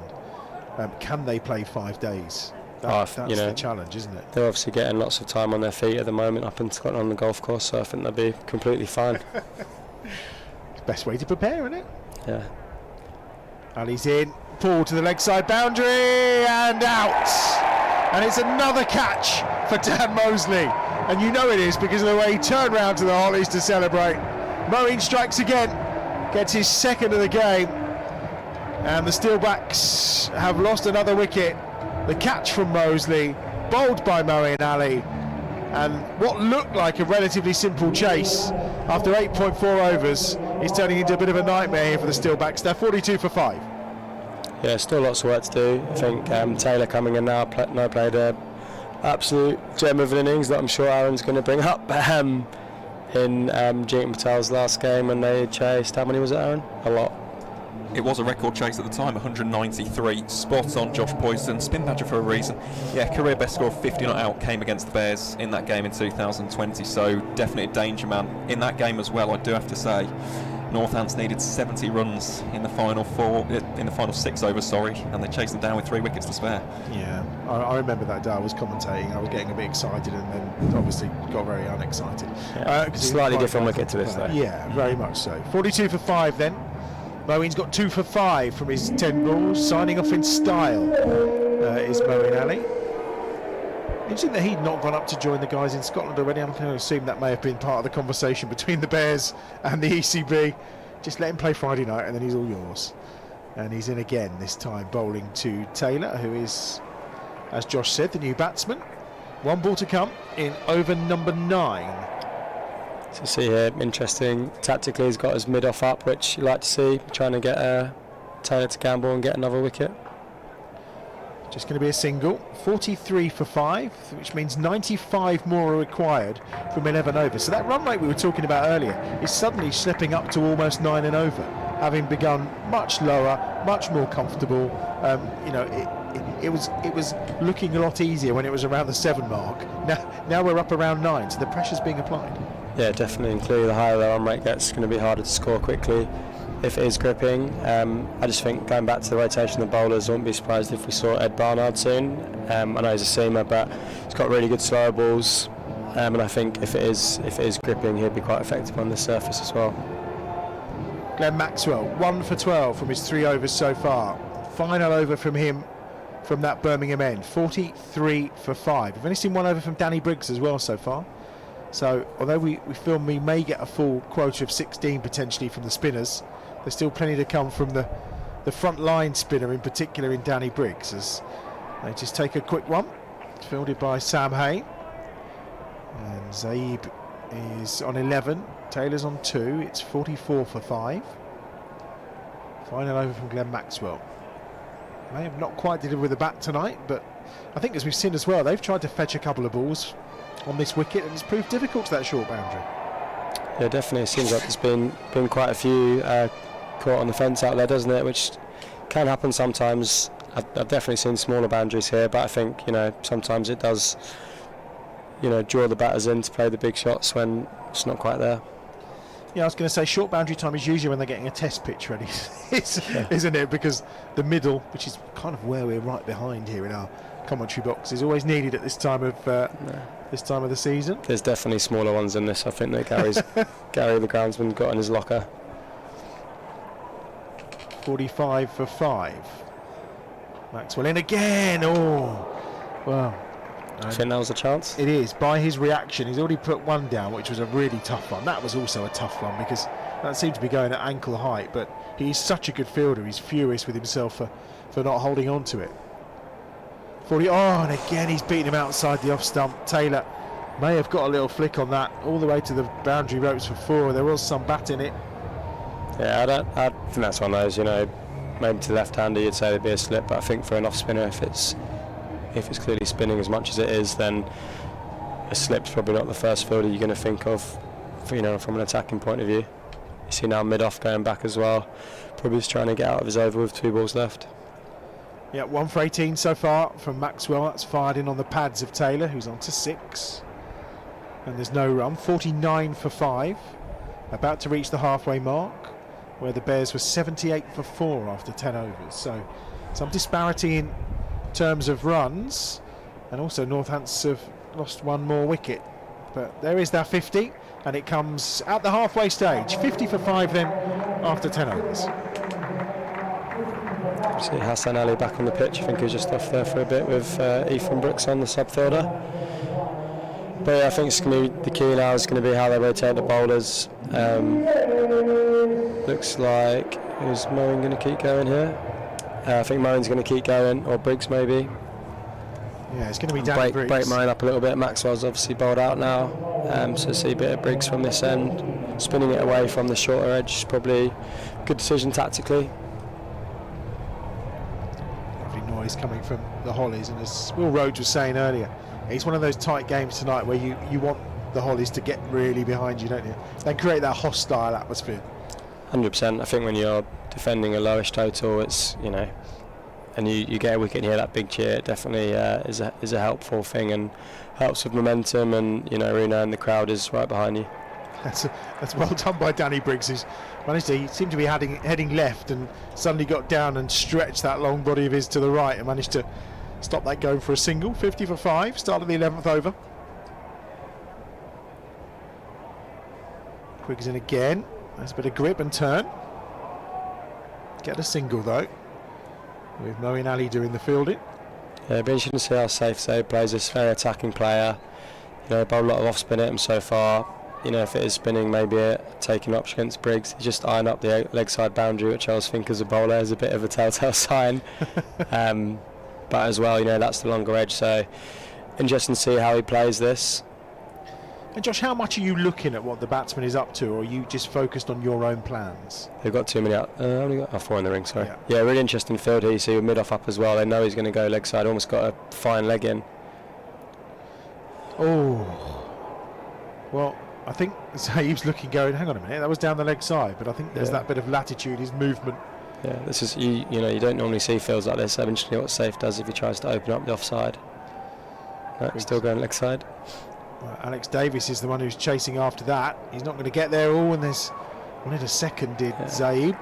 Craig Miles, very good fielder, very quick across the ground. Going to be hard to get twos to him. I think that's, as well as being quite a skilled white ball bowler, that's something that Miles brings a lot, is that athleticism in the field. That Holly stand going to be busy for the next few Fridays. Test match, of course, starts here next Friday against the Aussies, the first Ashes test. And then the following Friday, it's the Bears against the Rapids. It's the local derby. Mo and Ed coming up against Worcester, or potentially Mo, of course, depending on test match action. But we know that Holly's, I think it's about 80% sold already. They do love a Friday night against the Rapids, that's for sure. 53 for 5. One ball to come in the over from Danny Briggs. And it'll be a single. And it's another good over from Danny Briggs, just 4 from it so far. And the score moves on to 54 for 5. And the crowd enjoying themselves tonight as the sun setting over Birmingham. She's living in London now. But I was going to say, I think that bloke's got my bucket hat on from Prague, the Claron. You told me we weren't allowed to talk about that. Yeah, sorry. Yeah, I'm living in Clapham, not far from the Oval. Our office is down there, so quite fun to experience living in London, but quite busy, as you can imagine. Bit busier than Harborne. Having been born in London, I'm going to confess it's not somewhere I desperately wanted to live. Yeah, I was quite glad to get away. No, definitely, but no, Clapham's no Harborne, I'll say that. Or Quinton. 54 for 5. Moeen Ali in, swept by Zabe just for a single. Fielded on this leg side by Yates, or on his leg side by Yates. Yeah, Yates obviously another spin bowling option as well if they think they want to bowl all spin. Well, that's going to be the debate, isn't it? We have only seen that over from Hassan Ali. Now we know there's 16 from the kind of 4 they've been using. Yeah, I wonder as well if they'll just think if they keep bowling spin, then the rate will get too much that the game will be over. There's an appeal from Moeen Ali, and then the attempted shot at the stumps as well, and they could have come through for the second, but unfortunately for the Steelbacks, Zaib has overshot that by some distance. Just a single, 56 for 5. And they're turning the screw here. There's no doubt about it. Last 8 balls, 6 runs in total from them so far. Run rate is creeping up. 82 more required. Bold. Lovely ball from Moeen Ali. Real game of chess out there right now. Might see a reverse sweep here, I think, with that ball spinning as much as it is. Thank you. Well called by Josh Boysden, and it's 4 runs. It's a shame that Moeen Ali didn't know that was coming, really. Yeah. Rex Davis, really. We're just talking about where the batter looks as well. He just checked the field before he took it. I think with the ball spinning that much, it was probably the best option. Yeah, he set himself quickly and does it very well. 4 runs. Now will that prompt the change in field? It does. Yeah, so got a deep backward, well, almost a third man you'd say, and the deep cover with mid on up. So interesting if he backs himself to go over mid on. 60 for 5. Steps away. It's just going to be a single. Again, Moeen with 2 for 12 now. 1 ball to come in his 3rd over. 61 for 5 as things stand. It's probably the smart thing, but I'd quite like to see him keep gambling with mid off up here. I think it really bring more chances. Last ball of Moeen's 3rd over. And again, just a single to the total. 62 for 5 then, after 12 overs. 8 remain, 76 is the target, so the required run rate now 9.5. And when we talked earlier, it's just been creeping and creeping, hasn't it? Yeah, definitely. It's only gonna keep going one way. If the Bears keep bowling like this, I think you just wonder from a Steelbacks point of view how much risk they take and at what stage. I think with Briggs and Moeen bowling tandem, I think it's probably the ball spinning into the right-hander for Moeen. He might take more risk there with Taylor, and then Zabe potentially when Briggs is bowling. But what the Bears are doing well is they're going to be hitting to the long side. So I think the way that Moeen's managing it is showing all his experience. Briggs is in. It's just going to be a single. Aaron, according to me, I think Yates has only got 1 wicket in T20 cricket, hasn't he? That is correct. It would be a massive gamble from the Bears, given the norm in T20s, isn't it? We don't usually see 18 overs of spin, but it would be fantastic, wouldn't it? Given the fact that all 3 of us do like a good bit of spin bowling. Yeah, I think was it Guyana maybe in the CPL bowled all 20 overs in innings of spin, so it does happen. Briggs is in again. but clearly wasted an over of Hassan at the top, so not to be. I think as well, like Lintott watching from the side is thinking, I wish he was out there as well, and seeing how much it's spinning, the Bears might be thinking that as well. Well, we were looking at the game against Lightning when all 10 wickets went to the spinners. Yeah, exactly. But it wasn't really spinning much watching the wickets on that. It was a bit of I remember looking at the scorecard and thinking, it's going to be a absolute ragger, but it really wasn't. No, I think from what they said afterwards, certainly what Dan Mosey said when they came in, having secured the victory, it certainly was gripping a little bit more for the Lancashire bowlers than what it did for the Bears first up, but they still managed to do the damage. 65 for 5 here, midway through the 13th over. Wicketless so far, Danny Briggs swept this time, just for a single. Big shot from Zaev, he's on to 22, 66 for 5, Taylor's on 12, 72 more required. I think we're in for one of those finishes tonight. They've added 24, these two, though, in a short space of time, so they're going along quite nicely. And as we said earlier, we know the damage that Taylor can do. I know maybe they're thinking, they've still got a bowl, potentially 3 overs of seam. That's when, we can leave a few wickets in the hutch for that. Yeah, it's always the potential option that's available, isn't it? Could see some of Sam Haynes' leggies as well, but that would be left field. I was going to say, I'm not sure we're all ready for that. That one's up in the air, and that's going to be caught. Oh no, Craig Miles coming in from the ropes. Well, he's a terrific fielder. Sorry, it's my fault, but the kiss of death on him a couple of overs ago. A couple of times this season he's had those kind of catches that he's not taken. 69 for 5 after 13 overs, and we have, as ever, our fan of the match, which is always good to see. Bears cap in hand, of course. I'll say in hand, on head in this occasion. And this time round, our fan of the match is Sophie, age 10, who's here on a Friday night. I mean, what else you got to do on a Friday night at the age of 10 than come and watch the Bears? No, it's brilliant. I think when you're young, coming to watch some really exciting cricket, hopefully that inspires the next generation to go out there and play and come to Edgbaston for years to come. Well, you would hope so. Dan Mosey's back into the attack. I mean, you can't really keep him out of the game. Couple of catches, 2 for 8 so far from his 2 overs, 69 for 5. And we've got 7 overs remaining, so a couple to come from Mosley. There's 1 to come from Moeen. Danny Briggs as well, in terms of overs that are still to be bowled. Briggs has got another 1 too. So it's starting to get to decision time for Moeen Ali, isn't it? And whether you then start slinging the ball in the direction of Miles or Barnard. That's Mosley. Oh, it's a chance! No, Alex Davis. Well, he pulls his helmet off because I think he knows that was an opportunity. There was a little stumble out of the crease. Yeah.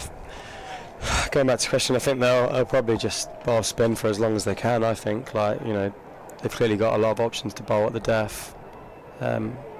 Maybe they'll try and get Ed Barnard in a bit earlier, might be the only change, but I think in general they'll just try and build it as much as they can for the back end. Alex Davis shaking his head there, really not happy with his not being able to take it cleanly and exact that stumping. They've run the first hard, but they're only going to get 1.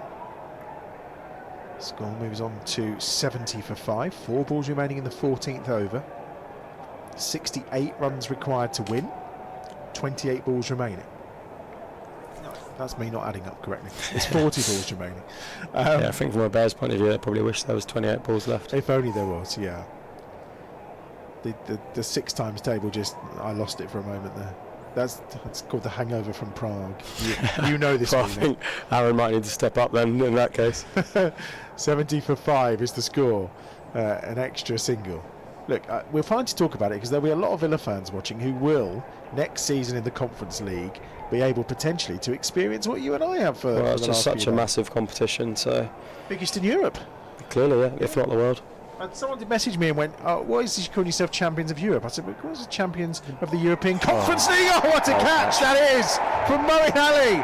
And Dan Mosey has his 3rd, and Moeen away to his left-hand side with a terrific catch. Brilliant catch. I think Dan Miles has been so impressive with the ball today. I think way well on the power play, and then now to come on the middle and nail it, it's really impressive. 71 for 6. Mosey has his 3rd. And off goes Taylor for 14. Danger man in the circumstances, you would say. He's now done for. Yeah, I think the Bears players who would have played in that game we were talking about would be relieved to see the back of him there. Yeah, very much so. 3 for 10 now for Dan Mosley. 3 for 13, his best figures in a T20 shirt for the Bears. And Moeen Ali with a catch. And the new batsman is Sales for James Sales. I think you're quite impressive watching him with the bat in the Under-19 World Cup a couple of years ago. So, you know, still got all round the left here before they can get into the bowlers. And Aaron is going to tell us.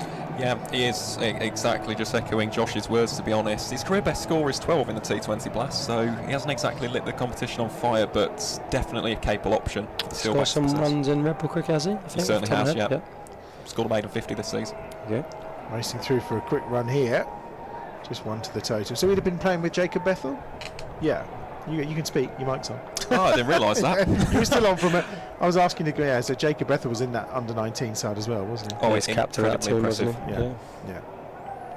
There's someone else as well who's obviously not playing tonight, Jacob Bethel, you think would be handy on this surface as well. Last ball to the over. Oh dear, not far away for Zaid. 72 for 6. Josh, it's been a pleasure to see you. Thanks for joining us. Thank you for having me.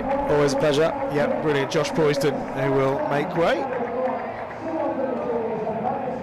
And coming in to replace Josh for the end of the game today, Chloe Brewer, of course, from Central Sparks, who's been enjoying watching this from afar. 72 for 6. 66 required for 36 balls. So, I mean, that's an interesting chase anyway, but when you're 6 wickets down and only 4 left in the hatch, it becomes even more interesting. Yeah, I think we're in for a very exciting finish this evening. And in comes Briggs. And it's just a single. 73 for 6. Davis over, I think, the disappointment of the mis-stumping off Taylor fairly quickly. Sales on 2, Zaib on 25 and on strike. He's the danger man at this moment in time, you would say, and he's just tried to flick Danny Briggs with a scoop, which, bearing in mind there wasn't been that much pace on the ball, is an interesting choice of shot, but he gets a single. Yeah, absolutely. It's just trying to find that gap in the field. There was a man down there, so I'm not sure if that was the best option there. Briggs is in, fired in and bowled him! Sales has gone for 2, and Danny Briggs is in the wickets now. He's got the Steelbacks 7th, and they are 74 for 7, and it's the leading wicket taker in the T20 Blast, Danny Briggs, who strikes again.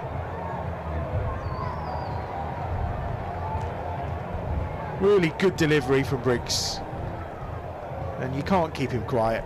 1 for 20 in his 4th over, and Andrew Tye is the new batsman, and Danny Briggs, as we look at the replay, just fired that one in a little more, you feel. Yeah, there's a bit of nibble, and it's a lovely ball from Danny Briggs, and a real masterclass in spin bowling for the Bears tonight. Yep, absolutely. If I were in a crowd or watching on TV, I would be taking some serious notes if you're a spinner out there. It's been an incredible display of spin bowling this evening. 1 for 20 for Briggs. The question will be what the options become. Moeen has got an over left, Dan Mousey's got an over left, as we said, so 74 for 7. As things stand, 64 required, 33 balls. Dismissed Lancashire for less than 100 here this season, of course. Yep, from a Bears point, you'd be hoping for a similar result here. 74 for 7. Briggs is in again. That's caught the outside half of Ty's bat. Just a single. Alex Davis whips the bails off. Love how casual he was about that. Just catch it one-handed and whip the bails off. Yep. He's just frustrated earlier that he missed the opportunity of that stumping, but nonetheless, 75 for 7. It didn't cost him too much in the end. Zaib's still the danger man. He's on 25. 75 for 7.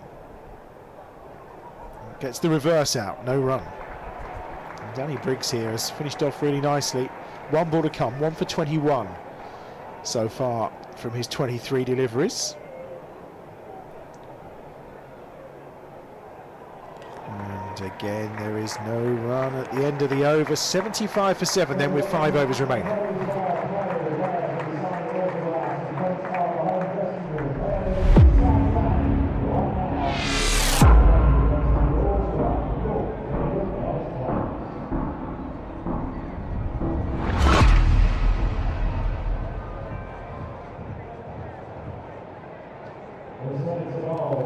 Long conversation then between Moeen Ali, Glenn Maxwell and Hassan Ali then as to what the best options with 5 overs to go. They've settled on Moeen to bowl from the far end, and I assume that we may see Hassan probably bowl out from this end, you potentially would have thought. A couple of overs.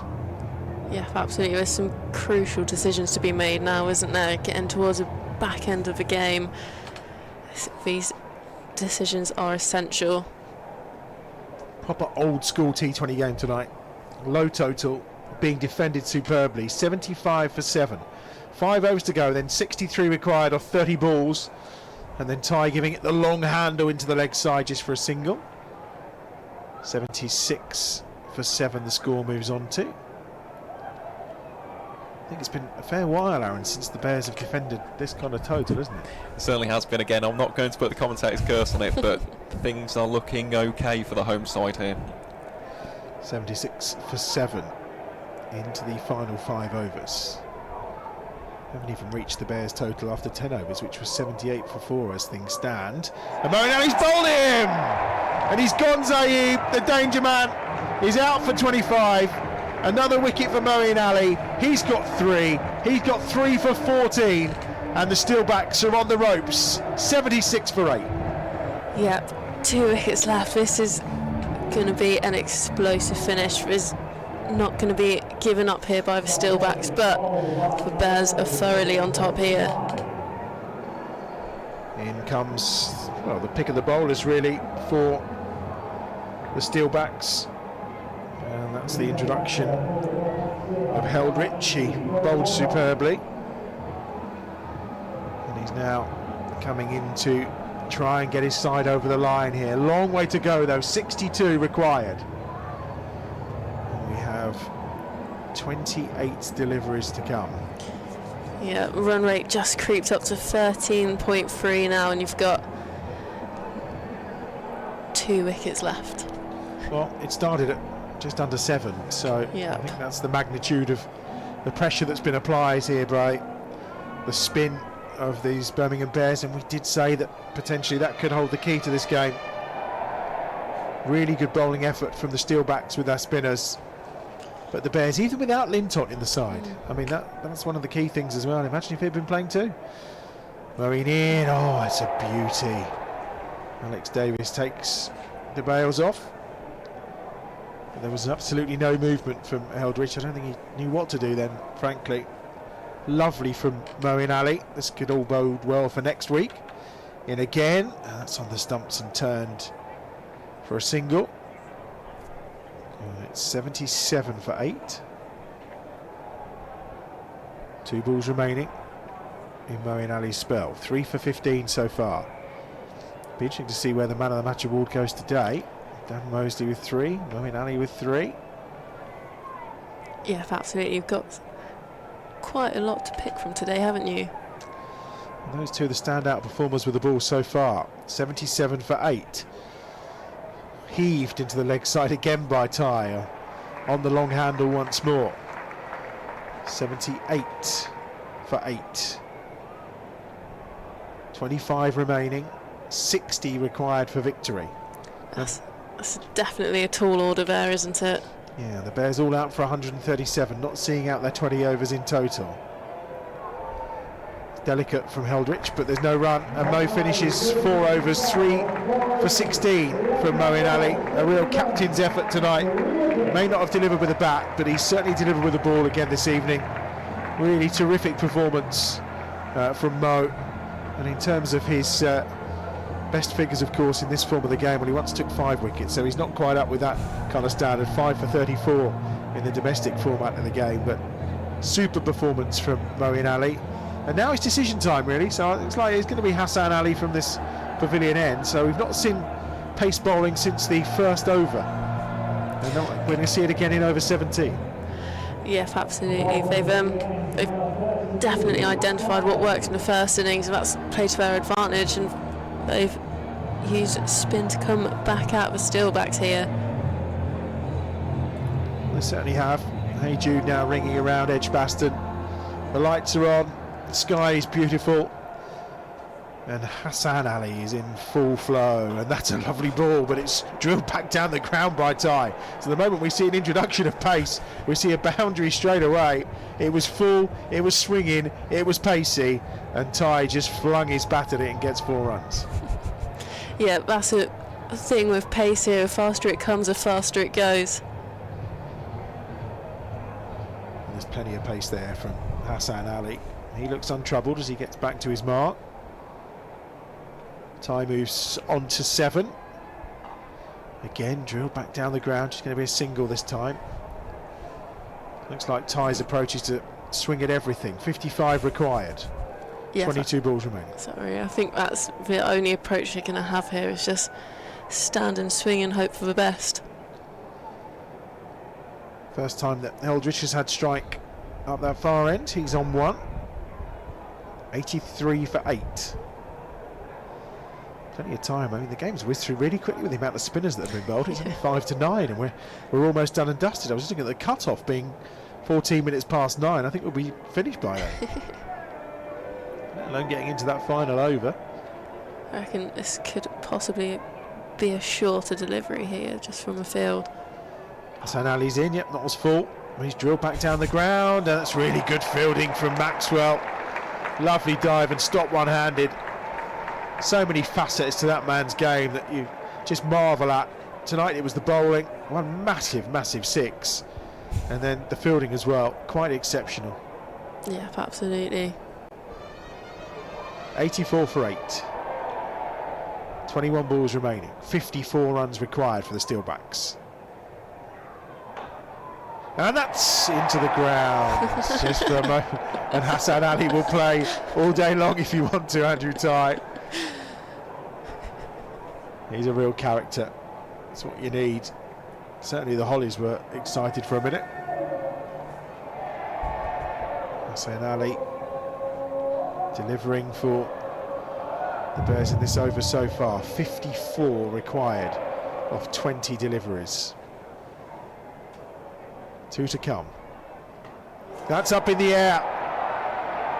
No one's going to get there though. It's going to fall short of Maxwell. 1 more to the total. Yeah. 85 for 8. He's lucky he didn't get a little bit more on that, otherwise that would have found Maxwell on the ropes, I reckon.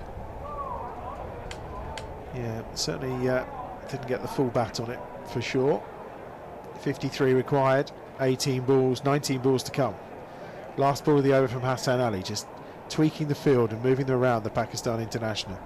So we mentioned earlier that Champions Trophy performance in 2017. Leading wicket taker that day. It's a quick over from Hassan. He's only bowled 2 of them. They've been fast, they've been accurate. 85 for 8 then, with 3 overs remaining. 53 more required off 18 deliveries. And it'll be interesting to see where we go next. I think Dan Mosley from the far end is the answer. Yeah, absolutely. He's bowled ever so well. It's been incredibly in the field.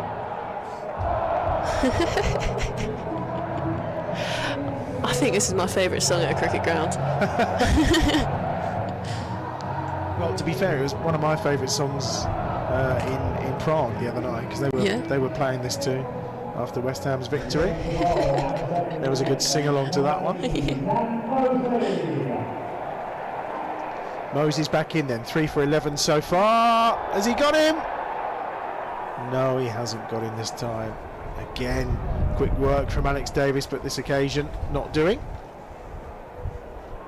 Yeah, he's got some incredible glove work, hasn't he? He's ever so quick. 85 for 8 the score. And this time into the pads, he fired that one in, Dan Mosley. 3 for 11. Knowing him, he's probably very conscious of the fact that his best figures are 3 for 13, and he could get out of this over by improving those personal stats. As Will was saying earlier, the last of some of these balls that have turned. Big hit again from Ty. I'm not sure Ty's got too... What's his record like with the bat? He doesn't seem to have too much more than the long handle and a big slog. Oh, I think that's a great way of describing it, to be honest, Adam. But he does have a career best score of 44 from 25 deliveries in the Big Bash, so he can give it a bit of a whack, but yeah, definitely not the most consistent performer with the bat in hand. Just a single from the over so far. 86 for 8, 52 required. 15 balls remaining. Fires that one in again to the legs this time of Heldrich, who pops it into the leg side. One more to the total. 87 for 8. Yeah, they keep on taking it over, but they really need boundaries now. The Steelbacks, otherwise they are going to seriously struggle to get these 51 runs. Yeah, I think they are. Mosey in again. And once more, Ty finds Moeen Ali. Just one to the total. 88 for 8. One ball to come. Well, if he wants his best figures, he's going to have to take a wicket with this one. Is Ardan. And this would probably just about secure him the man of the match if he can deliver. And the answer is it's a dot ball. 3 for 14 then. Terrific 4 overs. Couple of catches as well from Dan Mosey. Couldn't keep him out of the game, Carl. No, absolutely. He's been everywhere tonight, hasn't he? He's been all over the field. Balls almost followed him. It's really been his night. Hassan Ali, that's bowling hand for the penultimate over. So someone, either Barnard or Miles, is going to get an over at the other end. 50 required then off 12 balls.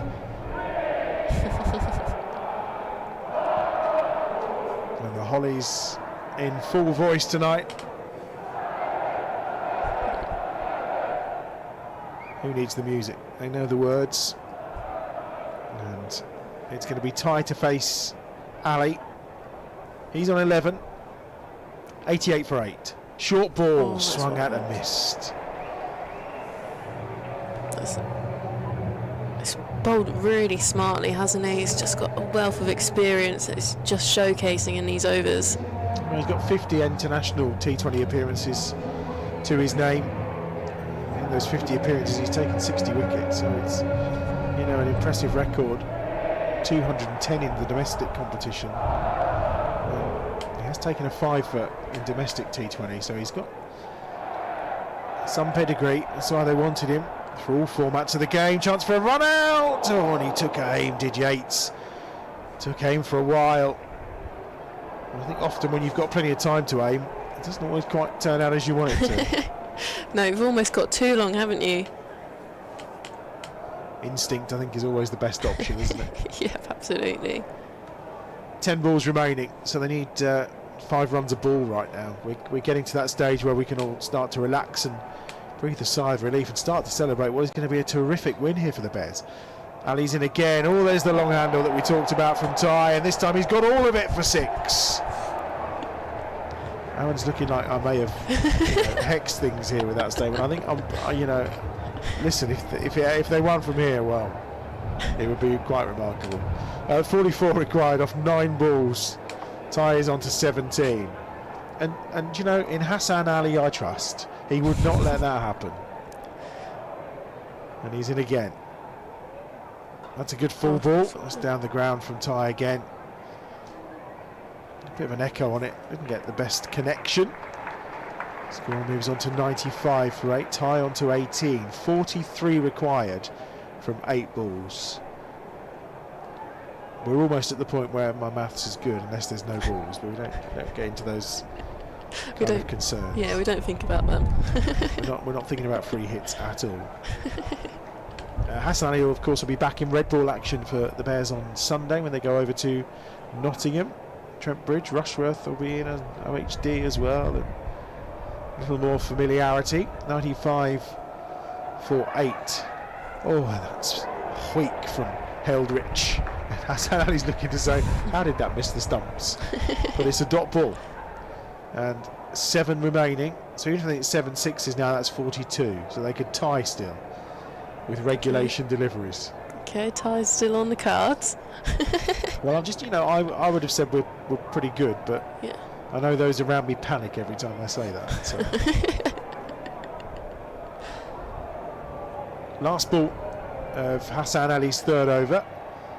And he bowled him! He gets his reward!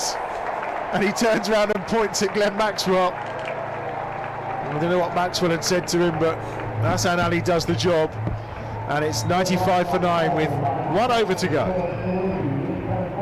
Yeah, there we have it. He's bowled incredibly well in his overs, hasn't he? It's only right for him to get that wicket there. It's 95 for 9, so it's not looking promising for the Steelbacks here. That's middle stump from Hassan Ali there. Heidich wasn't even looking, was he? He'd, in his mind, he'd launched that one into orbit. I think there's no doubt about that. Yeah, he was looking for where the ball was going to end up. I mean, it is a remarkable effort considering what the target was. Russell's in, he's the last man, and it's going to be Craig Miles, who's going to get 1 over right at the end of this game. Here's Miles. Not too often, I think, his first and only over Aaron would have been bowled in the 20th. No, that is one which I don't unfortunately have in front of me, but that would be a great stat, to be honest. We might be pretty safe on that one ourselves. Yeah. 95 for 9 then, 6 balls to come, 43 required. Procession in the end for a hard-working Bears performance. A wicket to pace though, they could have ended up potentially with another all 10 to the spinner had it been slightly different, but Benjamin's there at a kind of fly slip position. Well, is it a short third man? Is it a fly slip? Well, Chloe, what are we saying there? It's probably third man. Short third. Yeah, short third. I reckon he's a bit too far back. Yeah. I think when he's on the walk in, he's not far away from Davis, to be fair.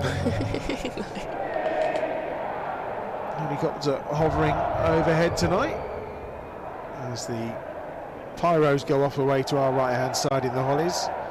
Miles is in again, short ball. And the question asked, is it too high? And the answer is yep, it's a no ball. It was too high.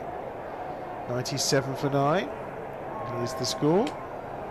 Tie on 18. Still 5 balls remaining, still 41 required. You just feel for Miles here, don't you? Because he's, you know, the game in essence is done unless he really makes a mess of this. And it's your only over. You've not bowled for the entire 19. And kind of what do? Just go searching for a wicket maybe outside the off stump, and it's a swing and a miss from Ty. 4 balls left, 41 required. Yeah, it's just here. Miles has just got to see it out, hasn't he? He's just got to finish the game off. That's all you can ask, really, isn't it? In terms, of course, what this will do for the Bears' record, it will move them into that position of 5 and 3 when we suddenly then take the little break that's due for the Caddy Championship resuming. They'll go up onto 10 points. Oh, it's another ball outside the off stump that just misses the stumps.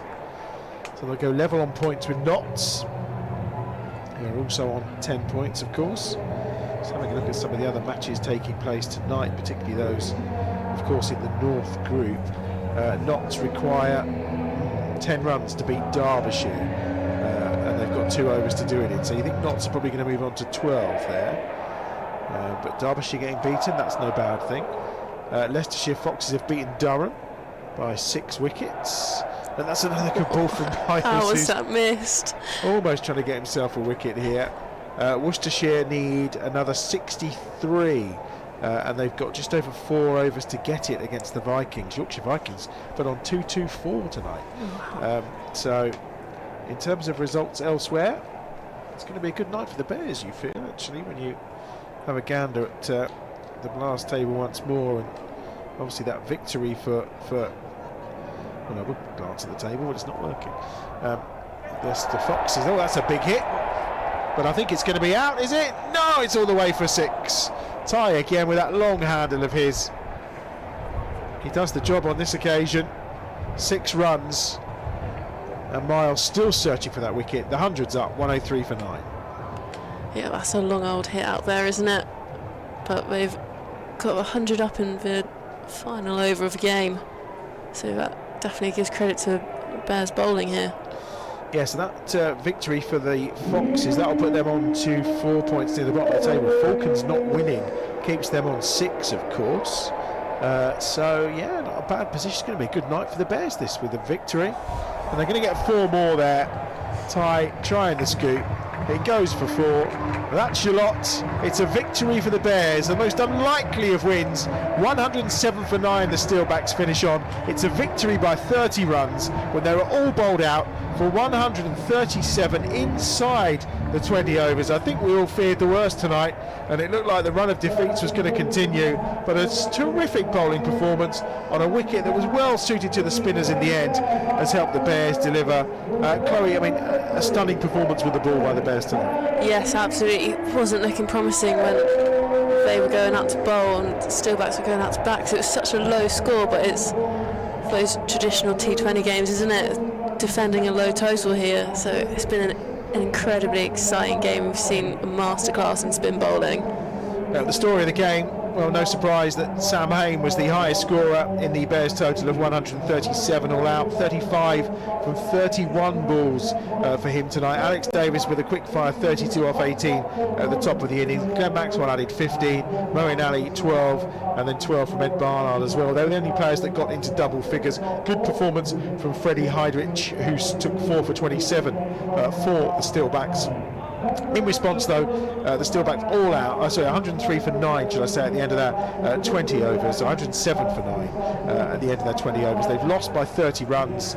Top scorer in the end was Ty with 28 with his long handle at the end. Zaid got a useful 25, Gay opening up with 18, but the wicket shared around beautifully by the Bears spinners. Hassan Ali with 1 for the 23, Dan Mosley 3 for 14, and a couple of excellent catches for Mosley too. Briggs 1 for 21, Maxwell 1 for 19, and the skipper Moeen Ali 3 for 16 as well. So the spinners doing the hard work on this occasion, and a 5-3 record now, having gone into it 4-3. They'll be quite satisfied by that and moving on to 10 points now. Yeah, absolutely. It removes that, 16's been on 8 points? It just gets ahead of that, doesn't it? It puts them in a much better position.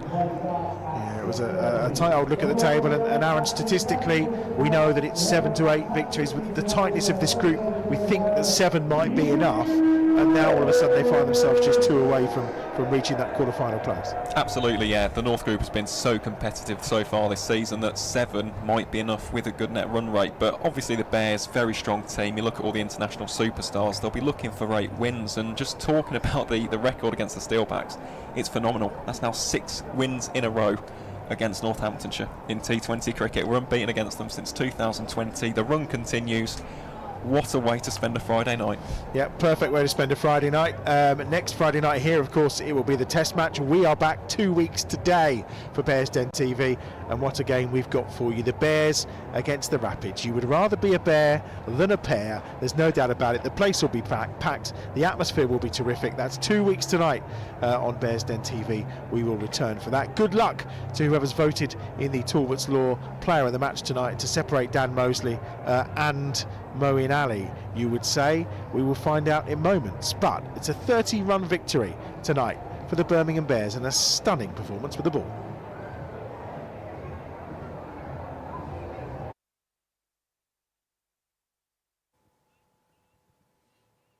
Well, what a performance by the Birmingham Bears. A 30-run victory. We did not see that coming. Well, actually, Chloe Brewer, to give you your due, you saw it coming. She called it halfway stage. I don't know how sincere she was being. Club captain Will Rhodes alongside me. What an unbelievable performance from the Bears. Unbelievable, that, wasn't it? High-class bowling all the way throughout the innings there. Look, to win by 30 in a low-scoring affair is some effort. Game plans are outstanding. Most bowling changes there at the right time, right bowlers, and obviously 16 overs of spin throughout, consecutively throughout the middle there was really impressive. And the way they got the squeeze on really early in that power play to pick up 3 wickets, I think, and then 4 just outside. Complete performance with the ball.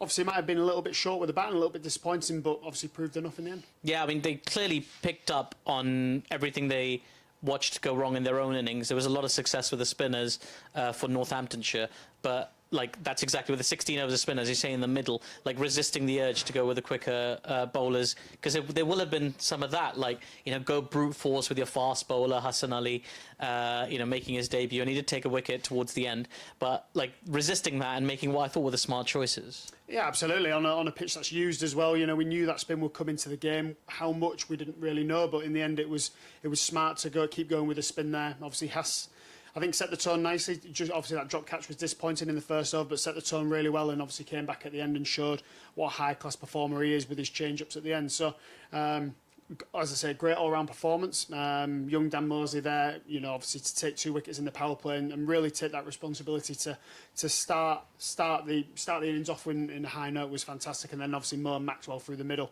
2 canny operators there. So, like I say, all round very impressive, and it sets them up nicely for this week off. They could have gone with anybody to open the bowling. So Hassan Ali bowled the first over. We thought it might be like at the halfway stage. Me, Josh, and Chloe were talking, and we thought, okay, it could be Maxwell who opens one end. It could have been Moeen. It could have been Danny Briggs, I suppose. But they opted to go with Dan Mosley, which kind of speaks to the season he's having, particularly with the ball. He's finding so much success. There was another game just a couple of games ago, getting 4 wickets as well, playing a nice holding role when it's not an attacking role. What is he just getting right at the moment? Look, he's working unbelievably hard on his bowling. I think he came into the team as a batter a couple of years ago, but knew that, you know, if he wanted to go around the world and get these franchise gigs, then his bowling would have to improve, and it has done over the last 18 months. And you know, a good say, you know, you always want to trust these guys who are flying with confidence, and that's what he's got in abundance at the minute. And look, he's an enthusiastic lad, and a great bloke to have around the dressing room, and obviously we've seen it out there. His celebrations are fantastic. He gets the crowd involved, but when someone's got that much confidence and the personality that he has, it was almost a no-brainer to go with him with a new ball. Yeah, this is a big win for Moeen Ali as well. I mean, we talked about the 3 games in a row that, you know, as captain that he'd lost. He's going to go off and play for England next week, presumably. We expect him to anyway. This is going to be very important to him, isn't it? He didn't want to leave flat, having lost 3 games. He wanted to leave with another win under his belt. Oh, 100%. I think it was not just big for him, but big for the team as well, to come back and get the 5th win from 8 games. Just stop that little rut that was perhaps coming in the middle part of this group stage was fantastic. But to get that win Friday night here at home is great. But like I say, you know, he captained the lads beautifully today, and obviously got the result that we wanted. He did indeed. 3 for 16 for Moeen Ali. Glenn Maxwell also impressive, 1 for 19 from his 4 overs. Danny Briggs also impressive, 1 for 21 from his 4 overs. But the pick of the bowlers today, as has been the case a few times this season already, was Dan Mosley, 3 for 14 from his 4 overs. He's one of our favourites here on Bears Den TV. Welcome back, my friend. Welcome back. Lovely to have you back. Amazing performance. Well done, Dan. I mean, talk us through that. Like, at the halfway stage, 137, it felt like a massively below par effort with the bat. You know, still 7 balls to go. There would have been a bit of disappointment. What did you guys talk about at the halfway point? What we spoke about is that's what we've got. We've got 137, and we have to make that enough, and we've got to scrap our way to try and get a victory. And it was leave it all out there. Our next game's not till next Friday against Worcester, so it was just, let's just put all we can out there and leave it on the pitch, and we'll go from there. And if we lose, we can speak about it another time, but let's just give 100% out there. And it was a game to win, and Mo always talks about having match winners in the team, and someone's got to stand up, and luckily it was all 5 bowlers stood up, and yeah, we're absolutely over the moon downstairs. And so you should be. I mean, it's a terrific performance, a thrilling win. The crowd loved it as well. Will talked about the 16 overs of spin that we saw from you guys. Was that something directly off the back of what you saw Northants have success with? Yeah, see how Northants operated their leg spinner getting 4 for, and for left arm leg spinner getting 4 for. We just spoke about, okay, we're going to have to go spin, and we know we've got a lot of spin in our ranks, and it was just adapting to the conditions. Maxie said before the game, it's whoever adapts the quickest, and I thought we adapted the quickest today, and obviously to come away with 2 points is brilliant. On your own form, you must feel really good. I mean, you're standing out among superstars. You know, Hassan Ali making his debut, Maxwell, Moeen Ali, Danny Briggs, but you're the man with the best figures. It must feel good to keep registering these amazing individual performances. Yeah, it seems to be coming out all right. I've been bowling a lot in the nets, and this winter I bowled a hell of a lot. So for me, it was just putting it into practice, and I'm lucky to be backed by Mo and Davo to get the opportunity to bowl. And it's brilliant learning off Mo and Max, obviously 2 very good offies, and just trying to learn and badger them as much as I possibly can. What's the mood like downstairs? I mean, there were three losses in a row. Must have been disappointing, particularly after scoring 200 totals and not quite getting over the line. I mean, this must feel like does it feel like a bit of a relief? Yeah, a little bit of a relief, but we were never particularly flat. It was just okay. We need to dust ourselves down. Halfway stage today, obviously we're a little bit flat because we didn't get the runs we wanted to, but that mindset flipped very, very quickly when Dave and Mo spoke in the huddle, and we just left it all out there, and obviously we're absolutely over the moon, and that puts us firmly up there, which is where we want to be. So yeah, we're over the moon. 10 points now. Depending on what happens in two of the other games, you could be as high as second in the table. I believe Nottinghamshire have just beaten Derby in a tight game over there, so they'll stay top, but they have played an additional game. So once again, hopes for the season are back on track. There must be positivity, a lot of optimism in the dressing room. Yeah, the optimism never went. We want to get to a finals day, and ultimately we want to win it, and in the dressing room we all believe we can go and win it. And today was just putting it right, and that's what we did. And to see where we're second or third in the league is where we want to be. And sometimes you have to bounce back after losses. Teams are going to lose, but it's who bounces back the quickest, and that was brilliant today to come away with 2 points. The crowd was firmly behind you as well. The Sweet Carolines at the end were going heavy. I know Adam was pushing that button hard, but like they really got behind it. Did you feel that crowd as the 12th player in your team? Yeah, I would say it was so loud. Just fielding out there, it's very difficult to hear what's being said in the middle. And yeah, we bounced off that. I love the crowd, and so does everyone else on the team. So it's brilliant to win at home, and I guess that's Mo's first win as captain. That's brilliant for him also. So yeah, we're absolutely over the moon. It's the send-off as well from one captain to another. I'm going to let Will ask you some questions because he's been thrilled over here about the win. Firstly, Dan, sporting a new haircut recently. Does that have any play with your bowling? At least I can see now. Forgetting the Alice band 1 or 2 games where now it's gone. Weren't getting enough stick, so I thought I'd shave it off. Good man. Obviously, you're sort of bowling now in the power play, aren't you? And relishing that, I guess, responsibility. How much confidence does that give you when Al and Mo back you in the power play and obviously at the death overs there? Yeah, it gives you a lot of confidence when the captain backs you, and for me, Mo, he's been brilliant to speak to, and Davo, even in Cape Town when we were on pre-season, spoke to me a lot about power play bowling, and it's given me a lot of confidence being trusted to have 1 or 2 or even 3 overs in the power play, so just trying to bounce off them, really. Obviously, some big games coming up. 2 derbies in the next 2 or 3 games. Obviously, 2 against Durham. Is it good to play those top teams at the right opportunity and the latter stages in the group? Is it good to play the teams that are around you? Yeah, 100%. For us, playing against the top team, we don't fear anyone. That's what we speak about in the dressing. We generally don't fear anyone down there, and it happens that we got the 2 of the big teams coming up, and it'd be nice to go there and turn them over, really. Good man. Fantastic. This is brilliant. Listen, Dan Mosley, absolutely brilliant. We love having you on the show. Keep doing your thing. You're Talbot's man of the match, Talbot's player of the match, Dan Mosley. Thank you so much for your time. Congratulations. Enjoy that win. Thank you so much to everybody for watching as well. 5 wins in 8 games now for the Bears, 10 points, and in very good shape. My thanks again to Will Rhodes. It's a pleasure to have you again. Pleasure. Thank you very much. And hopefully we'll have your company again very, very soon. Played 2, won 1, lost 1. Not bad. Yeah, I'll take that. I'll take that. We're on a winning streak though, aren't we? So yeah, that's right. We'll take that with us. The winning streak starts somewhere. Thanks to everybody for tuning in and for joining us. Be sure to join us again in a couple of weeks' time for that big game against Worcestershire. Until then, from all of us here on Bears Den TV, good night, everybody. Vitality Blast Cricket is back. Just make sure you're ready for blast off.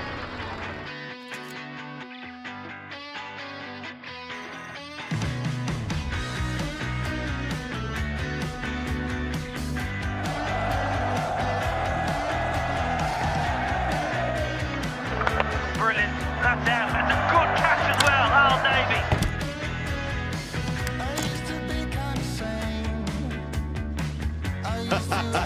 They popped all their fireworks.